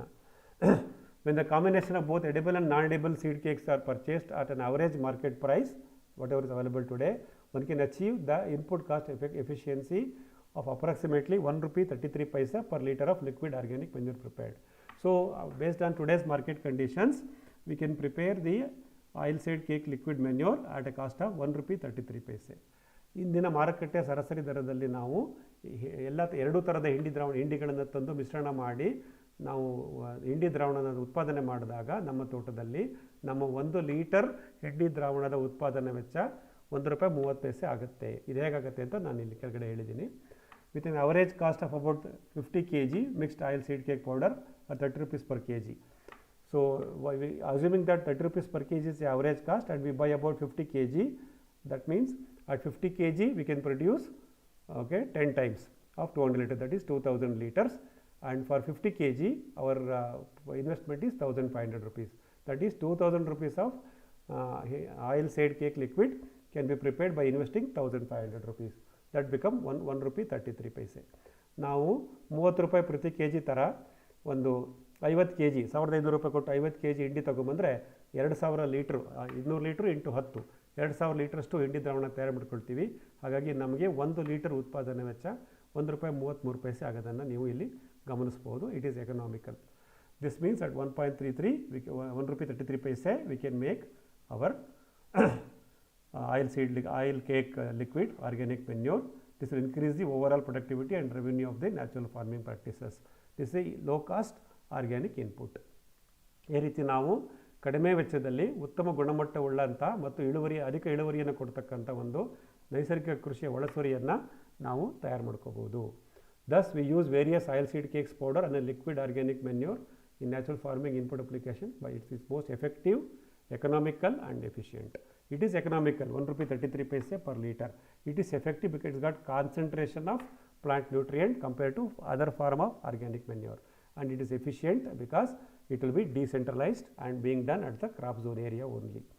ಇದರಿಂದ ನಮ್ಮ ನೈಸರ್ಗಿಕ ಕೃಷಿಯಲ್ಲಿ ಈ ಒಳಸುರಿ ಉತ್ತಮ ಗುಣಮಟ್ಟದ ಕಡಿಮೆ ಶ್ರಮದ ಮತ್ತು ಕಡಿಮೆ ವೆಚ್ಚದ ಒಂದು ಸಾವಯವ ದ್ರವ್ಯವನ್ನು ನಾವು ನಮ್ಮ ತೋಟದಲ್ಲಿ ನಮ್ಮ ಕೃಷಿ ಭೂಮಿಯಲ್ಲಿ ನಾವು ತಯಾರಿಸ್ಕೊಂಡಂಗಾಗತ್ತೆ ಅನ್ನೋದನ್ನು ನೀವಿಲ್ಲಿ ಗಮನಿಸ್ಬೋದು. So let me share my quick example on this. The 000 farming framework that we follow at both our MS farm and Namane Tota, we are using this oil seed cake liquid organic manure since September 2020, about 1 year now, and we found the results are motivational and our efforts are very minimum. So ಮಿತ್ರರೇ, ನಾನು ನನ್ನ ತ್ರಿವಿಧ ಶೂನ್ಯ ನೈಸರ್ಗಿಕ ಕೃಷಿ ಪದ್ಧತಿ ಅಂತ ಹೇಳ್ತೀನಿ. ತ್ರಿವಿಧ ಶೂನ್ಯ ಅಂದರೆ ಶೂನ್ಯ ರಾಸಾಯನಿಕ, ಶೂನ್ಯ ಉಳುಮೆ, ಶೂನ್ಯ ಪಶುಪಾಲನೆ. ಇದನ್ನು ತ್ರಿವಿಧ ಶೂನ್ಯ ಅಂತ ಹೇಳ್ತೀನಿ. ಈ ಪರಿಕಲ್ಪನೆಯಿಂದನೇ ನಮ್ಮ ಎರಡೂ ತೋಟಗಳು MS ಫಾರಂ ಬನವತಿ ಮತ್ತು ನಮ್ಮನೆ ತೋಟ ಆಲೂರು ತಾಲೂಕು ಹಾಸನ ಜಿಲ್ಲೆ ಎಲ್ಲೂ ಕಳೆದ ಸೆಪ್ಟೆಂಬರ್ 24ರಿಂದ ಒಂದು ವರ್ಷದಿಂದ ನಾನು ಈ ಎಣ್ಣೆಕಾಳು ಹಿಂಡಿ ದ್ರಾವಣವನ್ನು ಬಳಸ್ತಾ ಇದ್ದೀವಿ. ಇದರಿಂದ ನಮಗೆ ಒಳ್ಳೆಯ ಫಲಿತಾಂಶ ಬಂದಿದೆ ಮತ್ತು ಕಡಿಮೆ ವೆಚ್ಚದಲ್ಲಿ ಮತ್ತು ಕಡಿಮೆ ಶ್ರಮದಲ್ಲಿ ನಾವು ಈ ಒಂದು ಸಾವಯವ ಒಳಸುರಿಯನ್ನು ಉತ್ಪಾದನೆ ಮಾಡಿ ಸೂಕ್ಷ್ಮಜೀವಿಗಳಿಗೆ ಆಹಾರವಾಗಿಯೂ ಸಸ್ಯಗಳಿಗೆ ಪೋಷಕಾಂಶವಾಗಿಯೂ ಕೊಡ್ತಾ ಇದ್ದೀವಿ. ಇದನ್ನು ನೀವು ಗಮನಿಸಬಹುದು. So what is the conclusion? 9:30. So let us remember. So the oil seed cake liquid organic manure will not only provide the plant nutrient and also as a food for microbes, which we already discussed, and this will help in preserving and promoting the diversity of soil microorganisms and thereby humus formations. So ಈ ಎಣ್ಣೆ ಬೀಜಗಳ ಹಿಂಡಿ ದ್ರಾವಣವನ್ನು ನಾವು ನಿಗದಿತವಾಗಿ ಬಳಸೋದ್ರಿಂದ ನಮ್ಮ ಸಾವಯವ ಮಣ್ಣಿನ ಇಂಗಾಲ ಜಾಸ್ತಿ ಆಗ್ತಾ ಹೋಗುತ್ತೆ, ಸೂಕ್ಷ್ಮಜೀವಿಗಳ ಚಟುವಟಿಕೆ ಜಾಸ್ತಿ ಆಗುತ್ತೆ ಮತ್ತು ಉಪಕಾರಿ ಸೂಕ್ಷ್ಮಜೀವಿಗಳಿಗೆ ಆಹಾರವಾಗಿ ಬಳಸಲ್ಪಡೋದ್ರಿಂದ ಅವುಗಳು ಚೆನ್ನಾಗಿ ಕಾರ್ಯಪ್ರವೃತ್ತವಾಗಿ ನಮ್ಮ ಮಣ್ಣಿನ ಫಲವತ್ತತೆ ಮತ್ತು ವೈವಿಧ್ಯತೆಯನ್ನು ಹೆಚ್ಚಿಸುತ್ತವೆ. This will be undoubtedly improve the health of the soil, thereby crops and the quality of harvest. That is our main target of natural farming. ನಮ್ಮ ನೈಸರ್ಗಿಕ ಕೃಷಿಯ ಮೂಲ ಗುರಿಯಾದಂಥ ಮಣ್ಣಿನ ಆರೋಗ್ಯ, ಬೆಳೆಗಳ ಆರೋಗ್ಯ, ಉತ್ತಮ ಗುಣಮಟ್ಟದ ಫಸಲು ಇದೆಲ್ಲವನ್ನೂ ಪಡೀಲಿಕ್ಕೆ ನಾವು ಈ ಒಂದು ಹಿಂಡಿ ದ್ರಾವಣವನ್ನು ತಯಾರು ಮಾಡಿ ನಮ್ಮ ಬೆಳೆಗಳಿಗೆ ಆದಷ್ಟು ಬಳಸ್ತಾ ಹೋಗಬೇಕು. As I said, it is time to feed the microbes rather than feeding the microbes to the soil. ನಾವು ಏನು ನೋಡಬೇಕಂದ್ರೆ, ನಾವು ಪ್ರತಿ ಸಲ ಮಣ್ಣಿಗೆ ಸೂಕ್ಷ್ಮಜೀವಿಗಳನ್ನು ಸೇರಿಸಬಾರ್ದು.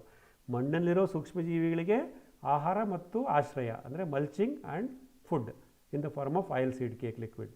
ಇದನ್ನು ನಾವು ಹಿಂಡಿ ದ್ರಾವಣದ ಮುಖಾಂತರ ಆಹಾರವನ್ನು, ಮುಚ್ಚಿಗೆ ಮುಖಾಂತರ ಆಶ್ರಯವನ್ನು, ನೆರಳನ್ನು, ಮನೆಯನ್ನು ಕಟ್ಟಿಕೊಟ್ರೆ ನಮ್ಮ ಸೂಕ್ಷ್ಮಜೀವಿಗಳು ಕೆಲಸ ಮಾಡ್ತವೆ. ಅದರಿಂದ ನೈಸರ್ಗಿಕ ಕೃಷಿ, ನಮ್ಮ ಕೃಷಿಯ ನಿರ್ವಹಣೆ ನಮಗೆ ಉತ್ತಮವಾಗುತ್ತೆ ಅನ್ನೋದನ್ನು ನಾವಿಲ್ಲಿ ಗಮನಿಸ್ಬೋದು. So what is the target? Less input cost, as I shed, ₹1.33 per liter. Less intervention, everything is done centralized, minimum labor. Less cost of production, ₹1.33. And it achieves sustainability because we can do it at a minimum cost, and it will bring in organic inputs or concentrated nutrition, regenerative. We can keep on recycling them and profitable in the natural farming. This is a win-win situation for all. All means your environment, your birds and animals in your plants, in your farm, and your plants and soil microbes, and us, we eat the food grains. It will be win-win for all. ಕಡಿಮೆ ಒಳಸರಿಗಳ ವೆಚ್ಚ, ಅನಗತ್ಯ ಕೃಷಿ ಚಟುವಟಿಕೆಗಳ ನಿಯಂತ್ರಣ, ಯಾಕೆಂದರೆ centralise ಮಾಡಿರ್ತೀವಿ. ಕಡಿಮೆ ಕೃಷಿ ಕಾರ್ಮಿಕರ ಅವಲಂಬನೆ, ಉತ್ಪಾದನಾ ವೆಚ್ಚ ಕಡಿಮೆ, ₹1.33 per liter.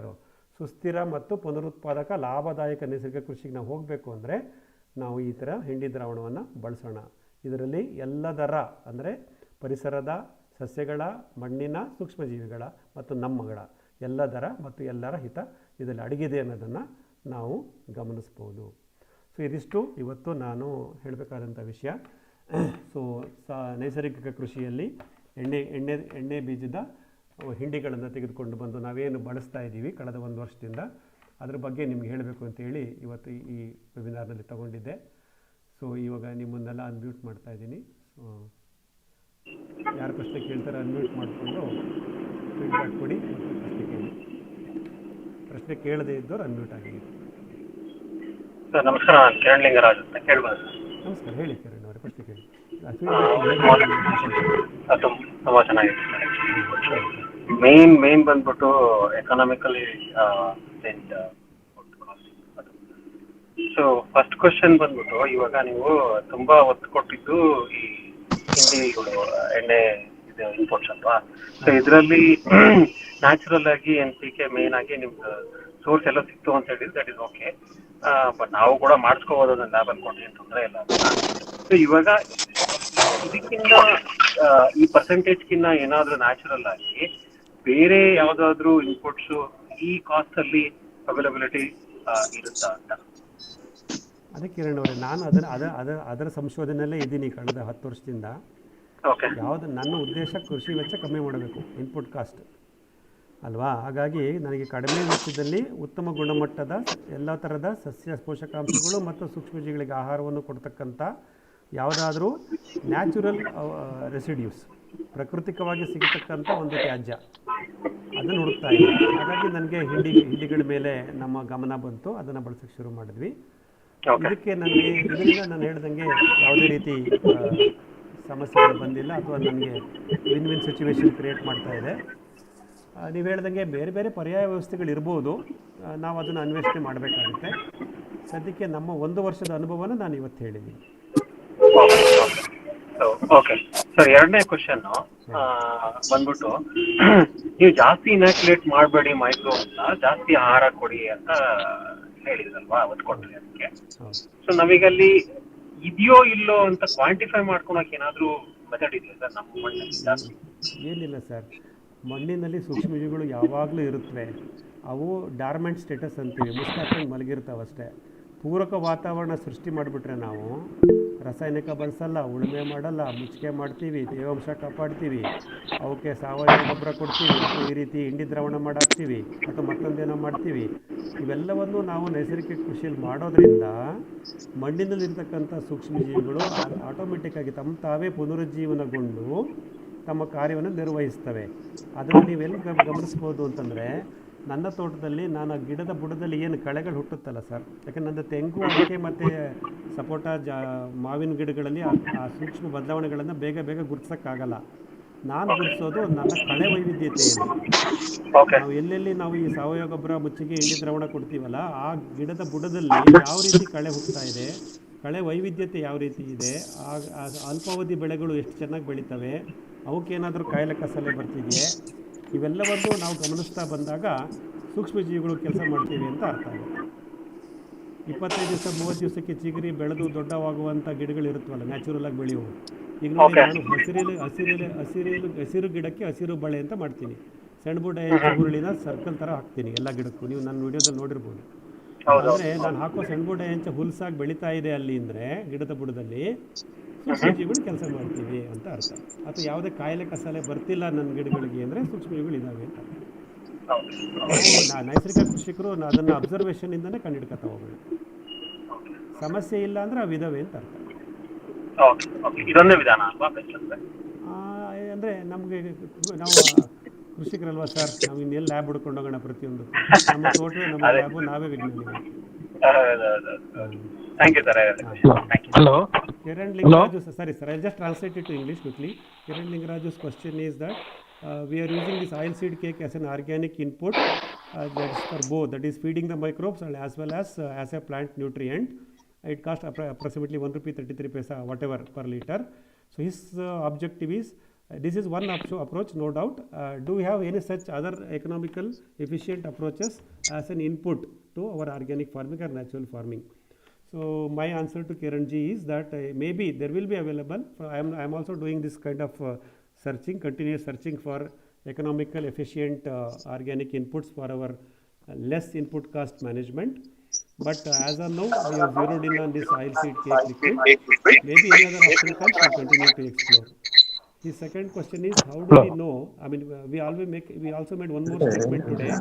It is time not to feed the microbes to the soil, but rather than feed the microbes in the soil. So that is the statement we have made. So his question is, how do we know there are sufficient microbes available in the basin of the plant itself? So there was no testing or indication. Basically, if the microbes are available in the soil, okay, they will go to wake up and perform once you give them appropriate food and shelter. By providing mulching, by maintaining moisture, by providing organic biomass or the organic manure or this oil cake liquid kind of a thing, we will be activating these microbes. Once the microbes are activated in the soil, we can see the short crops such as weeds, grasses, Sunnyam branch, etc. healthily growing around the basin of the plant of a coconut tree or a mango tree or an areca tree. So like that we can identify. So we come to a conclusion that the microbes are there and they are in the active status. ಹೇಳಿ sir. Hello sir. Hello ಪರಿಚಯ ಮಾಡ್ಕೊಳ್ಳಿ, ಹೇಳಿ. Hello ಹೇಳಿ sir, ನನ್ನ ಹೆಸರು Mahadev ಜನ್ಮಟ್ಟಿ. Hello, ಒಬ್ರು ಕೇಳಿ. Hello sir, Mahadev Janmatti. Mahadev sir, ಹೇಳಿ, ಎಲ್ಲಿಂದ?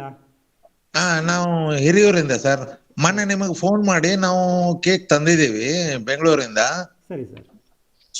ಈಗ ಅದನ್ನ ನೀವು 5 kg ಫಸ್ಟ್ ಟೈಮ್ 200 ಲೀಟರ್ಸ್ಗೆ, second time 2 kg, third time 3 kg. ಅವು ಇನ್ ಬಿಟ್ವೀನ್ ಎಷ್ಟು ದಿವಸ ಬಿಟ್ಟು ಬಿಡ್ಬೇಕು ಅದನ್ನ? ಬಿಡೋಗೋದಿಲ್ಲ ಸರ್, ಸತತವಾಗಿ ಮಾಡ್ತಿರೋದಷ್ಟೇ. ಸತತವಾಗಿ ಹಂಗಲ್ಲ, ಇವತ್ತು ಸೋಮವಾರ 5 kg ಬಿಡ್ತೀವಿ. ಹೌದು. ಮಂಗಳವಾರ 2 kg ಬಿಡ್ಬೇಕಾ?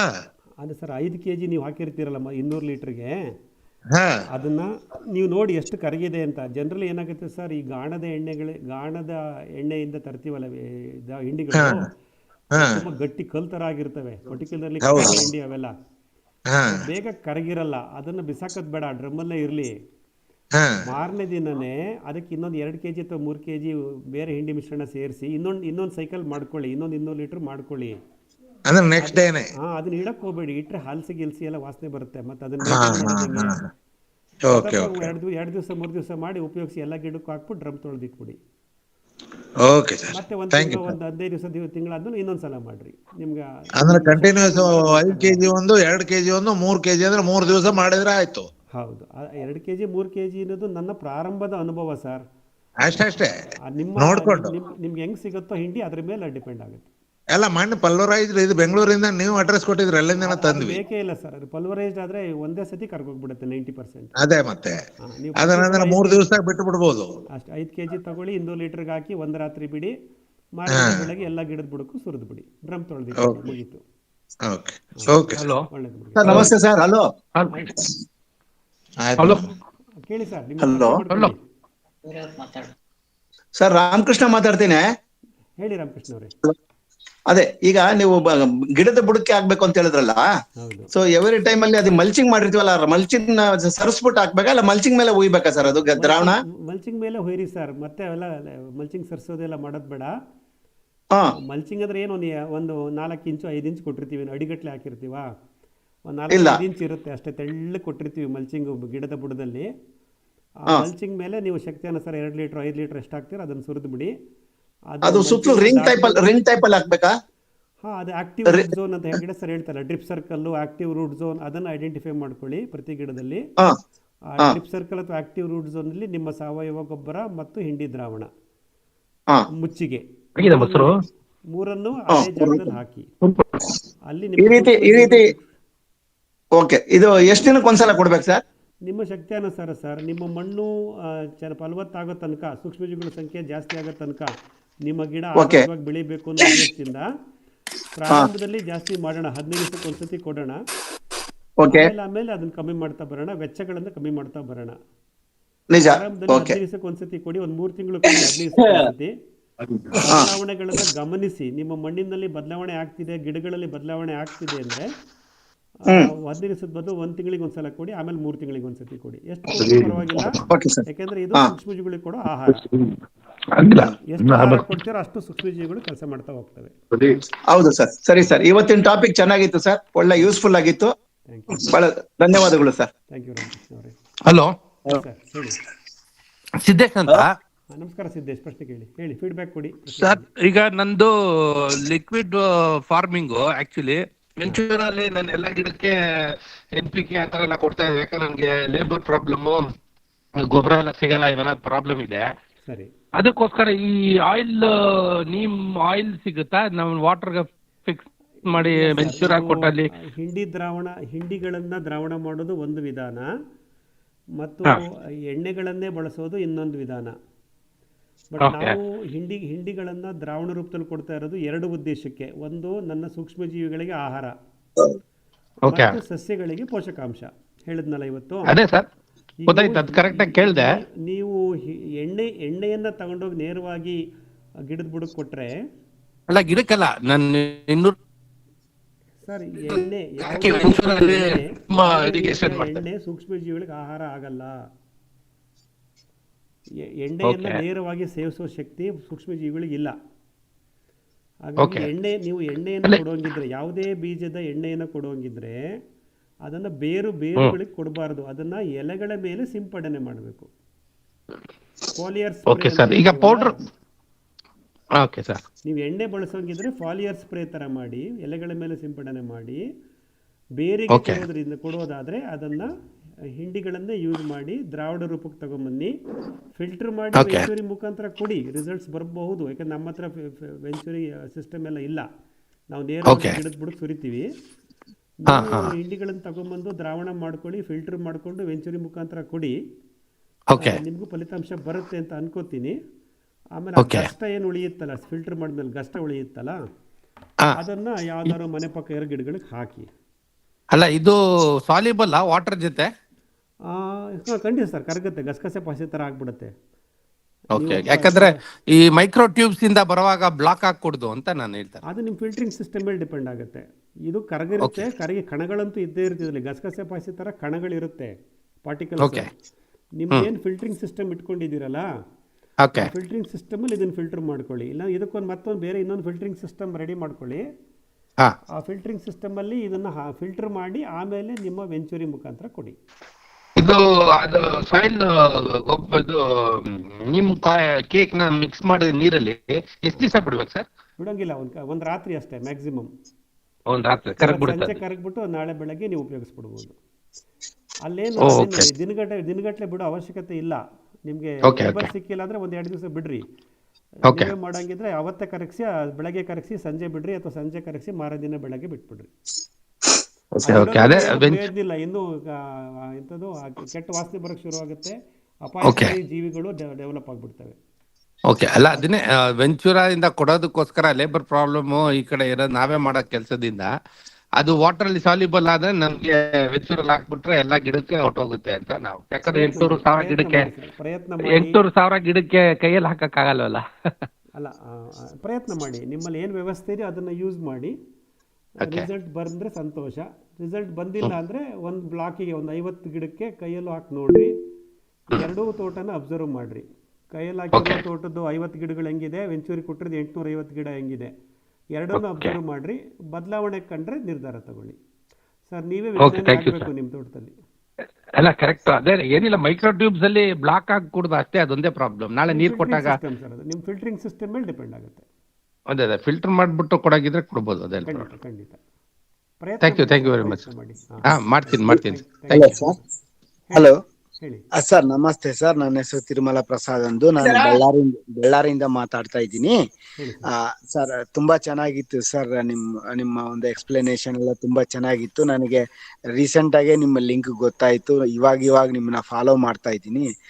ಇವತ್ತಿನ ದಿವಸ ಭಾರಿ ಚೆನ್ನಾಗಿತ್ತು. ನಂದು 2 ಪ್ರಶ್ನೆ ಇದೆ ಸರ್. ಒಂದು ಪ್ರಶ್ನೆ ಬಂದು, ನನ್ನ ಹತ್ರ ಒಂದು 1000 ಮೋಸಂಬಿ ಗಿಡ ಇದೆ. 1000 ಮೋಸಂಬಿ ಗಿಡನ ನಾನು ಪ್ರಕೃತಿ ವ್ಯವಸಾಯದ ಪರವಾಗಿ ಮಾಡ್ತಾ ಇದ್ದೀನಿ, ಅಂದ್ರೆ ಜೀವಾಮೃತ ಆ ತರ ನಾನು ನಡೆಸ್ತಾ ಇದ್ದೀನಿ.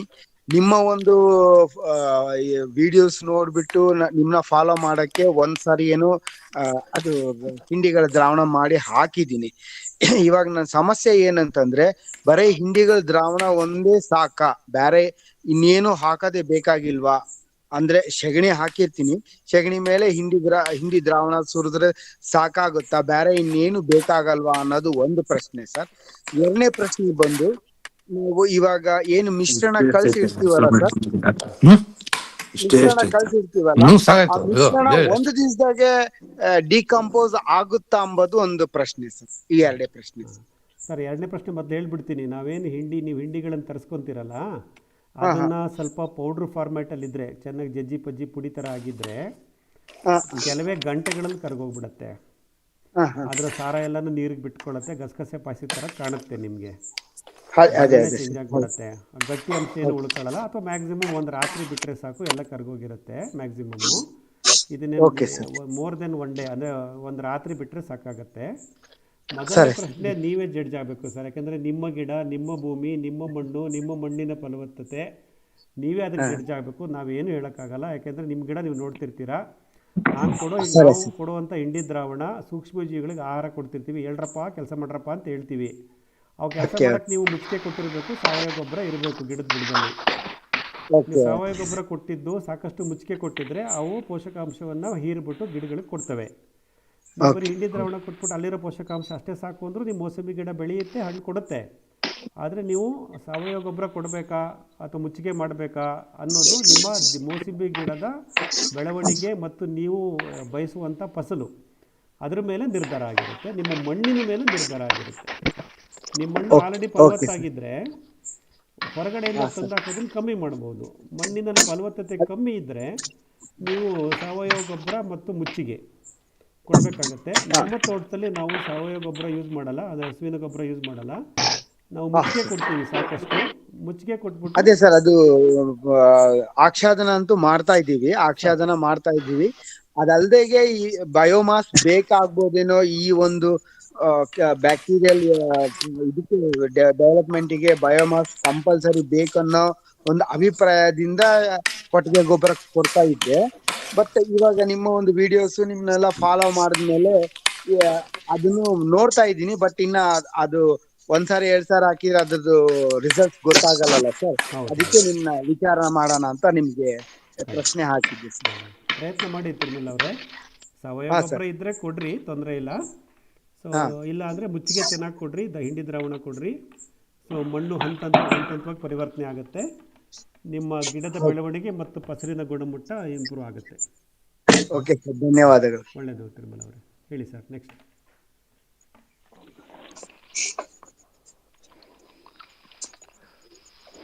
ಕೇಳಿ, ಪ್ರಶ್ನೆ ಕೇಳಿ, ಫೀಡ್ಬ್ಯಾಕ್ ಕೊಡಿ. ಹಲೋ ಹೇಳಿ ಸರ್, ಹೇಳಿ. ಸರ್, ನಾನು ಮಹೇಶ್ ಅಂತ ಸರ್, ಅದರಿಂದ ಸರ್. ಹೇಳಿ ಮಹೇಶ್ ಅವರೇ. ಸರ್, ನೀವು ಓನ್ಲಿ ಪ್ಲಾಂಟ್ಸ್ ಗಳಿಗೆ ಅಧ್ಯಯನ ಮಾಡಿದ್ರಿ ಸರ್. ಹಾಂ, ಹಲೋ ಸರ್. ಹೇಳಿ ಹೇಳಿ ಹೇಳಿ. ಪ್ಲಾಂಟ್ಸ್ ಗಳಿಗೆ ಹಿಂಡಿ ಲಿಕ್ವಿಡ್ ಅನ್ನ ಒದಗಿಸೋದು ಮತ್ತ ನೀವು ಶುಗರ್ ಕೇನ್ ಬಗ್ಗೆ ಏನು ಯೂಸ್ ಮಾಡಿಲ್ಲ ಸರ್? ಬೆಳೆ ವಿಷಯದಲ್ಲ? ಹಾ ಸರ್. ಇಲ್ಲ ಮಹೇಶ್ ಜಿ, ನಮ್ಮದು ತೆಂಗು ತೋಟಗಳು, ಎರಡು ಕಡೆ ನಂದು ತೆಂಗಿನ ತೋಟ. ಹಾ ಸರ್. ತೆಂಗು, ಅಡಿಕೆ, ಹಣ್ಣಿನ ಗಿಡಗಳು, ಅದು ನಮ್ಮ ಮುಖ್ಯ ಬೆಳೆ. ಹಾ. ನಾವು ಅದಕ್ಕೆ ಮಾತ್ರ ಕೊಡ್ತಿದ್ದೀವಿ. ಈ ರೀತಿ ಬೇರೆ ಥರದ ವಾಣಿಜ್ಯ ಬೆಳೆಗಳು, ಕಬ್ಬು ಆಗ್ಬೋದು ಅಥವಾ ಬೇರೆ ವಾಣಿಜ್ಯ ಬೆಳೆಗಳಿಗೆ ನಮಗೆ ವೈಯಕ್ತಿಕವಾಗಿ ಅನುಭವ ಇಲ್ಲ. ಬಟ್ ಇತ್ತೀಚೆಗೆ ನಾನು ಸಾಕಷ್ಟು ಜನ ಕೃಷಿಕ ಮಿತ್ರರಿಗೆ ಹೇಳಿದ್ದೀನಿ, ಇದನ್ನು ಬಳಸಿ ಫೀಡ್ಬ್ಯಾಕ್ ಕೊಡಿ ಅಂತ. ಹಾ ಸರ್. ನೀವೇ ಪ್ರಾರಂಭ ಮಾಡಿ ಮಹೇಶ್ ಜಿ. ನಿಮ್ಮದು ಕಬ್ಬು ಚಿಕ್ಕದಾಗಿದ್ದರೆ ಹಾ ಸರ್. ಒಂದು 8-10 ಡ್ರಮ್ಮಲ್ಲಿ ಒಂದು 50 kg ತಗೊಂಡು ಒಂದು 2,000 ಲೀಟ್ರ್ ಮಾಡಿಬಿಟ್ಟು ಹಾ. ಒಂದು ಸ್ವಲ್ಪ ಒಂದು ಅರ್ಧ ಎಕರೆಗೆ 1 ಎಕರೆಗೂ ಕೊಟ್ಟು ನೋಡಿ. ಹೇಳ್ದಂಗೆ ನಿಮಗೆ ಒಂದು 50 kgಗೆ ಬರೀ 1,500 ರೂಪಾಯಿ ಅಷ್ಟೇ ಖರ್ಚಾಗೋದು. ಹಾ ಸರ್. ಮಾಡಿ ನೋಡಿ, ನೋಡೋಣ ಗೊತ್ತಾಗುತ್ತೆ. 50 kg ಮಾಡಿ ನೋಡ್ಲಾ ಸರ್? ಮಾಡಿ ನಮಗೆ ನಿಮ್ಮ ಅನುಭವ ಹೇಳಿ. ನಿಮ್ಗೆ ಅವಕಾಶ ಇದೆ ಅಲ್ವಾ, ಮಾಡಿ. ಹಾ, ಓಕೆ. ನೋಡ್ತೇವೆ ಸರ್, ಮಾಡ್ತೇವೆ. Okay, thanks. ಸರ್ ನಮಸ್ಕಾರ. ನಮಸ್ಕಾರ, ಹೇಳಿ ಸರ್. ಹಲೋ, ಕೇಳಿ, ಪರಿಚಯ ಮಾಡ್ಕೊಳ್ಳಿ. ಸರ್ ನಮ್ದು ತೆಂಗಿನ ತೋಟಕ್ಕೆ ಮೇನ್ ಪೊಟಾಶ್ ಬೇಕು. ಬಟ್ ನನ್ನ ಏನಂದ್ರೆ ಹಿಂಡಿ ದ್ರಾವಣದಲ್ಲಿ ಪೊಟಾಶ್ ಅಂಶ ಎಷ್ಟು ಪ್ರಮಾಣ ಇರುತ್ತೆ ಅಂತ? ಸರ್, ನಂದು ಫಸ್ಟ್ ಬರೋ ತೆಂಗಿನ ಮರ ಇದೆ. ನಾನು ಹಿಂಡಿ ದ್ರಾವಣ 15 ಲೀಟ್ರ್ 20 ಲೀಟ್ರ್ ಮಾಡಿ ಹಾಕ್ತಾನೆ ಇದ್ದೀನಿ. ನಾನು ಬೇರೆ ಏನು ಕೊಡಲ್ಲ. ಸೆಣಬು, ಡಯಂಚ, ಮುಚ್ಚಿಗೆ ಮತ್ತು ಹಿಂಡಿ ದ್ರಾವಣ. ಸೊ ನನ್ನ ತೆಂಗಿನ ಮರಗಳು ಆರೋಗ್ಯವಾಗಿದ್ದಾವೆ. ಬಟ್ ಅದೇ ಪೊಟ್ಯಾಶ್ ಬೇಕು ಅಂತ ಹೆಂಗೆ ಕಂಡು ಹಿಡಿಯೋದು ಗೊತ್ತಿಲ್ಲ. ಪೊಟ್ಯಾಶ್ ಎಲ್ಲಿಂದ ತಂದಾಕೋದು ಗೊತ್ತಿಲ್ಲ. ನಾವು ಹೊರಗಡೆಯಿಂದ ಏನು ತಂದಾಕಲ್ಲ. ಸೊ ನಾವೇನು ಈ ಗ್ಲಿರಿಸೀಡಿಯಾ ಗೊಬ್ಬರ ಸೊಪ್ಪಿನ ಗಿಡ ಬೆಳೆದು ಕತ್ತರಿಸಿ ಹಾಕ್ತೀವಲ್ಲ,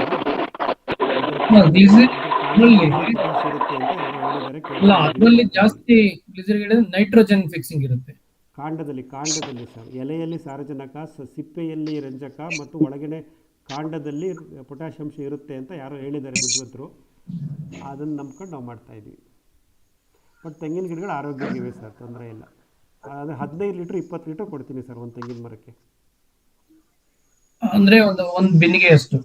2 ಬಿಂದಿಗೆ 8 ಲೀಟ್ರ್ 10 ಲೀಟ್ರದ್ದು 2 ಬಿಂದಿಗೆ ಹಾಕ್ತೀವಿ. ಡ್ರಿಪ್ ಸರ್ಕಲ್ ಅಂತ ಮಾಡ್ಕೊಂಡಿದ್ದೀನಿ 2 ಮೀಟರ್ ದೂರದಲ್ಲಿ. ಅದಕ್ಕೆ 2 ಬಿಂದಿಗೆ ಹುಯ್ತೀವಿ 15 ದಿವಸಕ್ಕೊಂದ್ಸತಿ ಅಥವಾ ತಿಂಗಳಿಗೊಂದ್ಸತಿ. ಪ್ಲಸ್ ನಾವು ಹಸಿರೆಲೆ ಗೊಬ್ಬರ ಕೊಡೋದು ಹಾಕ್ತಾ ಇರ್ತೀವಿ ಕೆಜಿ ಗಟ್ಟಲೆ. ಓಕೆ, ಸರಿ ಸರ್, ಪ್ರಯತ್ನ ಮಾಡೋಣ. ಹಾಂ, ಒಳ್ಳೆಯದು ಕುಮಾರ್ ಅವರೇ. ಹೇಳಿ, ಮತ್ತೆ ಕೇಳಿ, ಫೀಡ್ಬ್ಯಾಕ್ ಕೊಡಿ.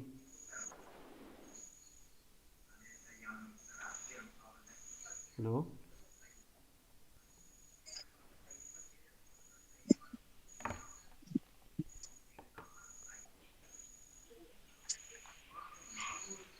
ಯಾರಿಗಾರು ಇಂಗ್ಲೀಷ್ ಅನುವಾದ ಹೇಳಿ. ಗುರುಗಳೇ ನಮಸ್ತೆ, ದೊಡ್ಡರಂಗೇಗೌಡ ಅಂತ ಹೇಳಿ. ಹಾಂ, ನಮಸ್ಕಾರ ಸರ್, ಹೇಳಿ. ಈಗ ತೆಂಗಿನ ಮರಕ್ಕೆ ಡ್ರಿಪ್ ಸರ್ಕಲ್ ಅಂತ ಹೇಳಿದ್ರಲ್ಲ? ಹೌದು. ಹರಿ ಓಂ, ಕೇಳಿಸ್ತಿದೆ ಅಷ್ಟೇ ಗುರುಗಳೇ? ಹೇಳಿ ಸರ್, ಹೇಳಿ, ಕೇಳಿಸ್ತಾ ಇದೆ. ಅದು ಅಡಿಕೆ ಗಿಡಕ್ಕೆ ಯಾವ ತರ ಡ್ರಿಪ್ ಸರ್ಕಲ್ ಮಾಡ್ತಿರೋದು? 1.5 ಅಡಿ ಸರ್, ಮ್ಯಾಕ್ಸಿಮಮ್ 1.5 ಅಡಿ. ತೆಂಗಿನ ಮರಕ್ಕಾದ್ರೆ 6 ಅಡಿ, ಅಡಿಕೆ ಗಿಡ 1.5 ಅಡಿ ಸಾಕಂತ ಹೇಳ್ತಾರೆ ಗಿಡ ಸರ್.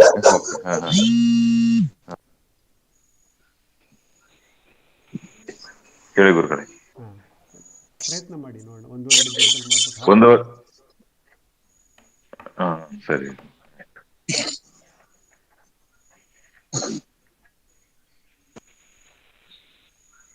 ಹಲೋ, ಕೇಳಿ. ಹಾಂ, ಹೇಳಿ ಸರ್. ನಮಸ್ತೆ, ದಾವಣಗೆರೆಯಿಂದ ರವೀಂದ್ರ ನಾಯ್ಕ್. ನಮಸ್ಕಾರ ಸರ್, ಹೇಳಿ. ಸರ್ ನಮಸ್ತೆ. ಇದು ಈಗ ಪೌಡ್ರು ಹಾಕೋದ್ ಬೇಡ ಅಂತ ಹೇಳಿದ್ರಲ್ಲ? ಯಾವ ಪೌಡ್ರು? ಈಗ ಹಿಂಡಿ ದ್ರಾವಣ ಪೌಡ್ರು ಡೈರೆಕ್ಟ್ ಬುಡಕ್ಕೆ ಹಾಕೋದು ಬೇಡ ಅಂತ ಹೇಳಿದ್ರಿ. ಹಾಂ ಅಂದರೆ ಹಾಂ ಸರಿ ಸರ್ ಹೇಳಿ. ಹಾಂ ಡ್ರೈ ಡ್ರೈ ಡ್ರೈ ಹಾಂ ಡ್ರೈ ಹಾಂ ಒಣ. ಯಾಕೆ ಏನ್ ಪ್ರಾಬ್ಲಮ್ ಆಗುತ್ತೆ ಸರ್ ಡ್ರೈ ಪ್ರಾಬ್ಲಮ್ ಹಾಕಿದ್ರೆ? ಏನಿಲ್ಲ, ಅದು ಹೇಳಿದ್ದೀನಿ ಸರ್. ಏನಾಗುತ್ತೆ ಅಂದರೆ ನಾವು ಹಿಂಡಿ ದ್ರಾವಣ ಹಿಂಡಿ ಬೀಜಗಳನ್ನು ತಗೊಂಬಂದು ಪೌಡ್ರು ಫಸ್ಟ್ ಏನು ಮಾಡ್ತೀವಿ, ನಮ್ಮ ಸಾವಯವ ಗೊಬ್ಬರಕ್ಕೆ ಮಿಕ್ಸ್ ಮಾಡ್ತೀವಿ. 1 ಟನ್ನಿಗೆ 40 kg ಥರ. ಅದು ಒಂದು ಪ್ರೊಸೀಜರು ಫಾಲೋ ಮಾಡ್ತಿರ್ತಾರೆ, ನಾನು ಮಾಡಿದ್ದೆ ಪ್ರಾರಂಭದಲ್ಲಿ. ಅದು ಒಂದು ನಾವು ಮಿಕ್ಸ್ ಮಾಡುವಾಗ ಅದು ಸಂಪೂರ್ಣವಾಗಿ 1 ಟನ್ನಲ್ಲಿ 40 kg ಸಂಪೂರ್ಣವಾಗಿ ಮಿಕ್ಸ್ ಆಗುತ್ತಾ, ಯೂನಿಫಾರ್ಮಾಗಿ ಮಿಕ್ಸ್ ಆಗುತ್ತಾ, ಆ ಗೊಬ್ಬರ ತಗೊಂಡು ನನ್ನ ಗಿಡದ ಬುಡಕ್ಕೆ ಹಾಕಿದಾಗ ಆ ಹಿಂಡಿ ಅಂಶ ಸಾಕಷ್ಟು ಆ ಬೇರು ವಲಯದಲ್ಲಿ ಸೇರ್ಕೊಂಡಿರುತ್ತಾ, ಇವೆಲ್ಲ ಅನುಮಾನಗಳಿರುತ್ತೆ. ಎರಡನೇದು, ನೇರವಾಗಿ ಬೇವಿನ ಹಿಂಡಿನೇ ತಗೊಂಡೋಗಿ 2 kg 3 kg 5 kg ಹಾಕ್ಬಿಡ್ತೀವಿ ಒಂದೊಂದು ಮರಕ್ಕೆ. ಅದನ್ನು ಮಾಡಬೇಡಿ ಅಂತ ಹೆಗ್ಡೆ ಸರ್ ಹೇಳ್ತಾರೆ. ಯಾವುದು ನೀವು ಬೇವಿನ ಹಿಂಡಿಯನ್ನು ಜಾಸ್ತಿ ಕೊಟ್ಟಾಗ ಅದು ವಿಕರ್ಷಣೆ ರಿಪೆಲೆಂಟ್ ಆಗಿ ಕೆಲಸ ಮಾಡುತ್ತೆ. ಬೇವು ಮಣ್ಣಿಲಿರ್ತಕ್ಕಂಥ ಸೂಕ್ಷ್ಮಜೀವಿಗಳು ಬೇವಿನ ಅಂಶ ಜಾಸ್ತಿ ಆದಾಗ ವಿಕರ್ಷಣೆಗೊಳಪಟ್ಟು ರಿಪೆಲೆಂಟ್ ಆಗಿ ಮುಸ್ಕಾಕೊಂಡ್ಬಿಡ್ತವೆ, ಅವು ಕೆಲಸನೇ ಮಾಡಲ್ಲ. ಹಾಗಾಗಿ 1 ಟನ್ಗೆ 40 kg ಬೇವಿನ ಹಿಂಡಿ ಮಿಕ್ಸ್ ಮಾಡ್ಕೊಳ್ಳಿ. ಬೇವಿನ ಹಿಂಡಿ ಉದಾಹರಣೆಗಷ್ಟೇ ಇಲ್ಲಿ ಮಿಕ್ಸ್ ಮಾಡ್ಕೊಳ್ಳಿ, ಚೆನ್ನಾಗಿ ಮಿಕ್ಸ್ ಮಾಡಿ ಹಾಕಿ ಅಂತ ಹೇಳ್ತಾರೆ ಗೊಬ್ಬರದ ಜೊತೆ ಮಿಕ್ಸ್ ಮಾಡುವಾಗ. ಬಟ್ ಸಮಸ್ಯೆಗಳೇ ಬೇಡ, ಯಾಕೆ ಅದು 40 kg ತರಬೇಕು, 1 ಟನ್ ಗೊಬ್ಬರಕ್ಕೆ ಮಿಕ್ಸ್ ಮಾಡಬೇಕು, ನಮ್ಮ ಲೇಬರ್ ಸರಿ ಮಿಕ್ಸ್ ಮಾಡಲಿಲ್ಲ, ಎಲ್ಲ ತೊಗೊಂಡೋಗಿ ಎಲ್ಲ ಹಾಕ್ದ, ಒಂದು ಗಿಡಕ್ಕೆ ಹೋಯ್ತು ಇನ್ನೊಂದು ಗಿಡಕ್ಕೆ ಹೋಗಲಿಲ್ಲ, ಎಲ್ಲ ಅನುಮಾನಗಳಲ್ವಾ. ಬೇಡ, ಲಿಕ್ವಿಡ್ ಫಾರ್ಮ್ ಮಾಡಿ ಹಾಕ್ಬಿಡೋಣ. ಲಿಕ್ವಿಡ್ ಮಾಡಿದಾಗ ಎಲ್ಲ ಗಿಡಕ್ಕೂ ಕರೆಕ್ಟಾಗಿ ಬೇರೆ ವಲಯಕ್ಕೆ ಹೋಗಿ ಬೀಳುತ್ತಲ್ವಾ. ಟಾರ್ಗೆಟ್ ಅಪ್ಲಿಕೇಶನ್ನು ಎಫಿಷಿಯೆಂಟ್ ಆಗಿರುತ್ತೆ ಲಿಕ್ವಿಡ್ ಫಾರ್ಮಲ್ಲಿ ಕೊಟ್ಟಾಗ. ಆಮೇಲೆ easy to dissolve, easy to digest. ಇದು ಕೊಟ್ಟದ್ದು ದ್ರವ ರೂಪದಲ್ಲಿ ಕೊಟ್ಟಾಗ ಅಬ್ಸಾರ್ಬ್ ಆಗಿಬಿಡುತ್ತೆ ಬೇಗ, ಸೂಕ್ಷ್ಮಜೀವಿಗಳು ಅದನ್ನು ಉಪಯೋಗಿಸ್ಕೊಂತವೆ, ಸಸ್ಯದ ಬೇರುಗಳು ಅದನ್ನು ಹೀರ್ಕೊಳ್ತವೆ.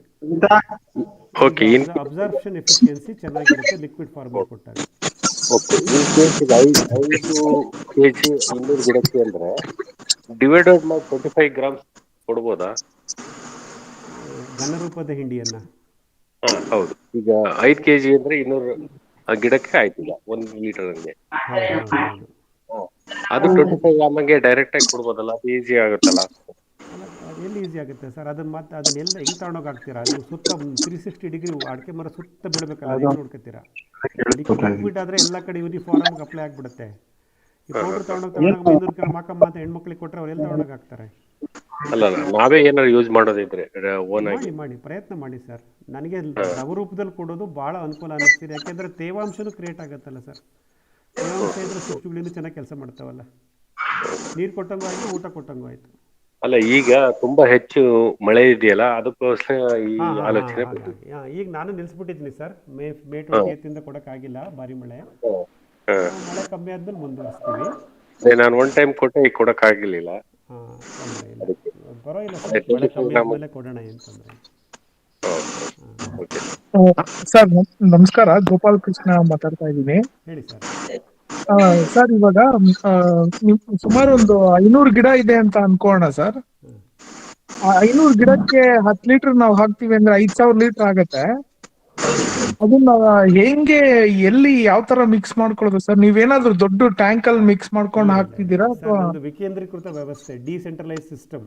4 ತೆಂಗಿನ ಮರದ ಮಧ್ಯೆ ಒಂದು ಡ್ರಮ್ ಇಟ್ಕೊಳ್ಳೋದು, ಅಲ್ಲಿಗೆ 5 kg ಹಾಕೋದು. ನಮ್ಮ ಫ್ಲೆಕ್ಸಿಬಲ್ ಪೈಪಲ್ಲಿ ಮೈನ್ ಲೈನ್ಗೆ ಫ್ಲೆಕ್ಸಿಬಲ್ ಪೈಪ್ ಕನೆಕ್ಷನ್ ಮಾಡ್ಕೊತೀನಿ, ನೀರು ಬಿಟ್ಕೊತೀನಿ ಕರೆಂಟ್ ಇದ್ದಾಗ, ಮೋಟ್ರ್ ಅನ್ನೋದಾಗ ಹಾಕೋತೀನಿ. ಅದು 4 ತೆಂಗಿನ ಮರದ ಮಧ್ಯೆ ತೆಂಗು, ಬಾಳೆ, ಅಡಿಕೆ, ಕೋಕೋ ಏನು ಬರುತ್ತೋ ಅಷ್ಟಕ್ಕೂ ಸುರಿದು ಬಿಡೋದು. ಮತ್ತು ಇನ್ನೊಂದು ಮುಂದಕ್ಕೆ 4 ತೆಂಗಿನ ಮರದ ಮುಂದೆ ಮತ್ತೆ ಇಟ್ಕೊಳ್ಳೋದು. ಇದು ವಿಕೇಂದ್ರೀಕೃತ ಡಿಸೆಂಟ್ರಲೈಸ್ ಸಿಸ್ಟಮ್. ನಾವು ಮಾಡ್ಬೋದು ಸುಲಭವಾಗಿ. ಏನು ಮಾಡ್ಕೊತಾ ಹೋಗಿ ಡ್ರಮ್ದು ತೋಟದ ತುಂಬ ಇಟ್ಕೊಂಡು ಹೋಗಿ, ರೋಡ್ ಸೈಡಲ್ಲಿ ಒಳಗಡೆ ರಸ್ತೆಯಲ್ಲಿ ಪೈಪ್ ತಗೊಂಡು ನೀರು ಬಿಟ್ಕೊತಾ ಇರಿ. 5 kg ಹಾಕ್ಕೊಳ್ಳೋದು, ಕದರೋದು, ಎಷ್ಟು ತೆಂಗಿನ ಮರಕ್ಕಾಗುತ್ತೆ, ಎಷ್ಟು ಗಿಡಗಳಿಗಾಗುತ್ತೆ ಅಷ್ಟು ಗಿಡಕ್ಕೆ ಹಾಕೋದು, ಮತ್ತೆ ಡ್ರಮ್ನ ಮುಂದಕ್ಕೆ ಶಿಫ್ಟ್ ಮಾಡ್ಕೊಳ್ಳೋದು. Centralized will demand more efforts, more labor.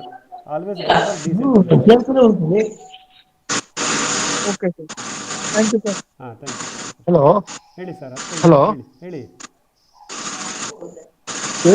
Siddesh. ಹೇಳಿ ಸರ್. ಪ್ರಶ್ನೆ ಕೇಳೋದವ್ರು ಮ್ಯೂಟ್ ಮಾಡಿ, ತುಂಬ ಡಿಸ್ಟರ್ಬ್ ಆಗ್ತಾ ಇದೆ. ಪ್ರಶ್ನೆ ಕೇಳೋರು ಮಾತ್ರ ಮ್ಯೂಟಿಂದ ಹೊರಗಡೆ ಬನ್ನಿ. ಕೇಳಿ ಸರ್.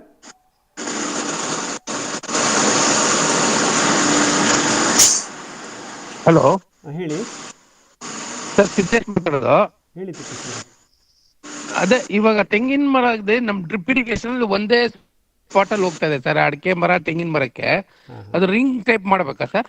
ಹೌದು ಹೌದು, ಅದು ನಿಮ್ಮ ತೆಂಗಿನ ಒಂದೇ ಮರದಿಂದ 2 ಮೀಟರ್ ದೂರದಲ್ಲಿ ತೇವಾಂಶ ಕಾಪಾಡಬೇಕು ನೀವು. ಅದೇ 2 ಮೀಟರ್ ಹತ್ರ ನಾವು ಬರೀ ಒಂದೇ ಸ್ಪಾಟ್ ಹಾಕ್ಬೇಕಾ ಇಲ್ಲ ರಿಂಗ್ ಮಾಡ್ಬೇಕಾ ಸರ್? ರಿಂಗ್ ಮಾಡೋದು ಒಳ್ಳೆಯದು. ಇದು ತೆಂಗಿನ ಮರದ ಬೇರುಗಳು 360 ಡಿಗ್ರಿನೂ ಬೆಳ್ಕೊಂಡು ಹೋಗ್ತಿರುತ್ತೆ. ಓಕೆ, ಅದಕ್ಕೆ ಡ್ರಿಪ್ ಸರ್ಕಲ್ ಅಥವಾ ಆಕ್ಟಿವ್ ರೂಟ್ ಝೋನ್ ಏರಿಯಾ ಅಂತ ಹೇಳ್ತೀವಿ. ಓಕೆ, ನೀವು ಸರ್ಕ್ಯುಲರ್ ಆಗಿ ರಿಂಗ್ ಥರ ಮಾಡಿ ಡ್ರಿಪ್ ಲ್ಯಾಟ್ರಲ್ ಹಾಕ್ಬಿಟ್ಟು ನೀರು ಬೀಳೋ ಥರ ಮಾಡಿಕೊಂಡ್ರೆ ಅಲ್ಲಿ ನೀವು ಕೊಡೋ ಹಿಂಡಿ ದ್ರಾವಣ, ಅಲ್ಲಿ ಕೊಡೋ ಸಾವಯವ ಗೊಬ್ಬರ ಮತ್ತು ನೀವು ಕಡ್ದಾಕೋ ಮುಚ್ಚಿಗೆ, ಅದು ಪರಿಣಾಮಕಾರಿಯಾಗಿ ತೆಂಗಿನ ಮರದ 4 ದಿಕ್ಕಲ್ಲಿರೋ ಬೇರುಗಳಿಗೆ ಊಟ ಸಿಗ್ತಾ ಹೋಗುತ್ತೆ. ಅದೇ ತರ ಅಡಿಕೆಗೆ ಎಷ್ಟು ಮಾಡ್ಬೇಕು ಸರ್? 1.5 ಅಡಿ ದೂರದಲ್ಲಿ, 1.5 ಅಡಿ ದೂರದಲ್ಲಿ ಸರ್ಕಲ್ ಮಾಡ್ರಿ ಅಡಿಕೆ ಮರಕ್ಕೆ. ತೆಂಗಿನ ಮರಕ್ಕೆ 5 ರಿಂದ 6 ಅಡಿ ದೂರದಲ್ಲಿ ಮಾಡ್ರಿ. ಇದು 2-3 ವರ್ಷದಷ್ಟೇ ಸರ್ ಇದು ಗಿಡಗಳು? 3 ವರ್ಷದಲ್ಲಿ ಕಮ್ಮಿ ಮಾಡಿ. ತೆಂಗಿನ ಮರಕ್ಕೆ ಒಂದು ಲೆಸ್ ದೆನ್ 2.5 ಅಡಿ ಮಾಡ್ರಿ, ಲೆಸ್ ದೆನ್ ಮೀಟರ್. 2.5 ಅಡಿ. ಅಡಿಕೆ ಸರ್? 1.25 ಅಡಿ. ಹಸಿರು ಬಳೆ ಅಂತ ಮಾಡ್ತೀನಲ್ಲ ಆ ಡಿಸ್ಟೆನ್ಸ್. ಅಂದ್ರೆ ಅದು ವಿಂಗ್ಸ್ ಎಷ್ಟು ದೂರ ಇರುತ್ತೆ ಅದು ಸರ್ಕಲ್ ಮಾಡ್ಬೇಕಾ ಸರ್, ಆ ತರನ? ಅದು ಒಂದು ತಂಬ್ ರೂಲ್ ಅಂತೀವಿ ಅದಕ್ಕೆ. ಅಂದ್ರೆ ಒಂದು ತಂಬ್ ರೂಲ್ ಅಂದಾಜಿಗೋಸ್ಕರ ಗರಿಗಳು ಎಷ್ಟು ಉದ್ದ ಇರುತ್ತೋ ಅದು ಪ್ರಕಾರ ಸರ್ಕಲ್ ಮಾಡ್ಬೇಕು ಅಂತ ಅದೊಂದು ತಂಬ್ ರೂಲ್. ಅಷ್ಟೇ ಇರಬೇಕು ಅಂತೇನಿಲ್ಲ, ಸ್ವಲ್ಪ ಹೆಚ್ಚು ಕಮ್ಮಿ ಅಲ್ಲ ಅಷ್ಟೇ. ಬಟ್ ಒಂದೇ ಸೈಡ್ ಒಂದೇ ಕಡೆ ಡ್ರಿಪ್ ಮಾಡಿದ್ರೆ ಅದು ಏನು ಎಫೆಕ್ಟ್ ಇದೆಯಾ ಇಲ್ಲ? ನಿಮಗೆ ರೂಟ್ ಡೆವಲಪ್ಮೆಂಟ್ ಆಲ್ ರೌಂಡ್ ಆಗಲ್ಲ, 360 ಡಿಗ್ರಿ ರೂಟ್ ಡೆವಲಪ್ಮೆಂಟ್ ಆಗಬೇಕು. 4 ದಿಕ್ಕಲ್ಲಿ ಬೇರುಗಳು ಇರುತ್ತಲ್ಲ ಸರ್, ಎಲ್ಲವಕ್ಕೂ ತೇವಾಂಶ ಬೇಕು, ಎಲ್ಲದಕ್ಕೂ ಸಾವಯವ ಅಂಶ ಬೇಕು. ನಿಮ್ಮ ಗಿಡ ಯೂನಿಫಾರ್ಮ್ ಆಗಿ ಬೆಳೆಯುತ್ತೆ. Thank you sir.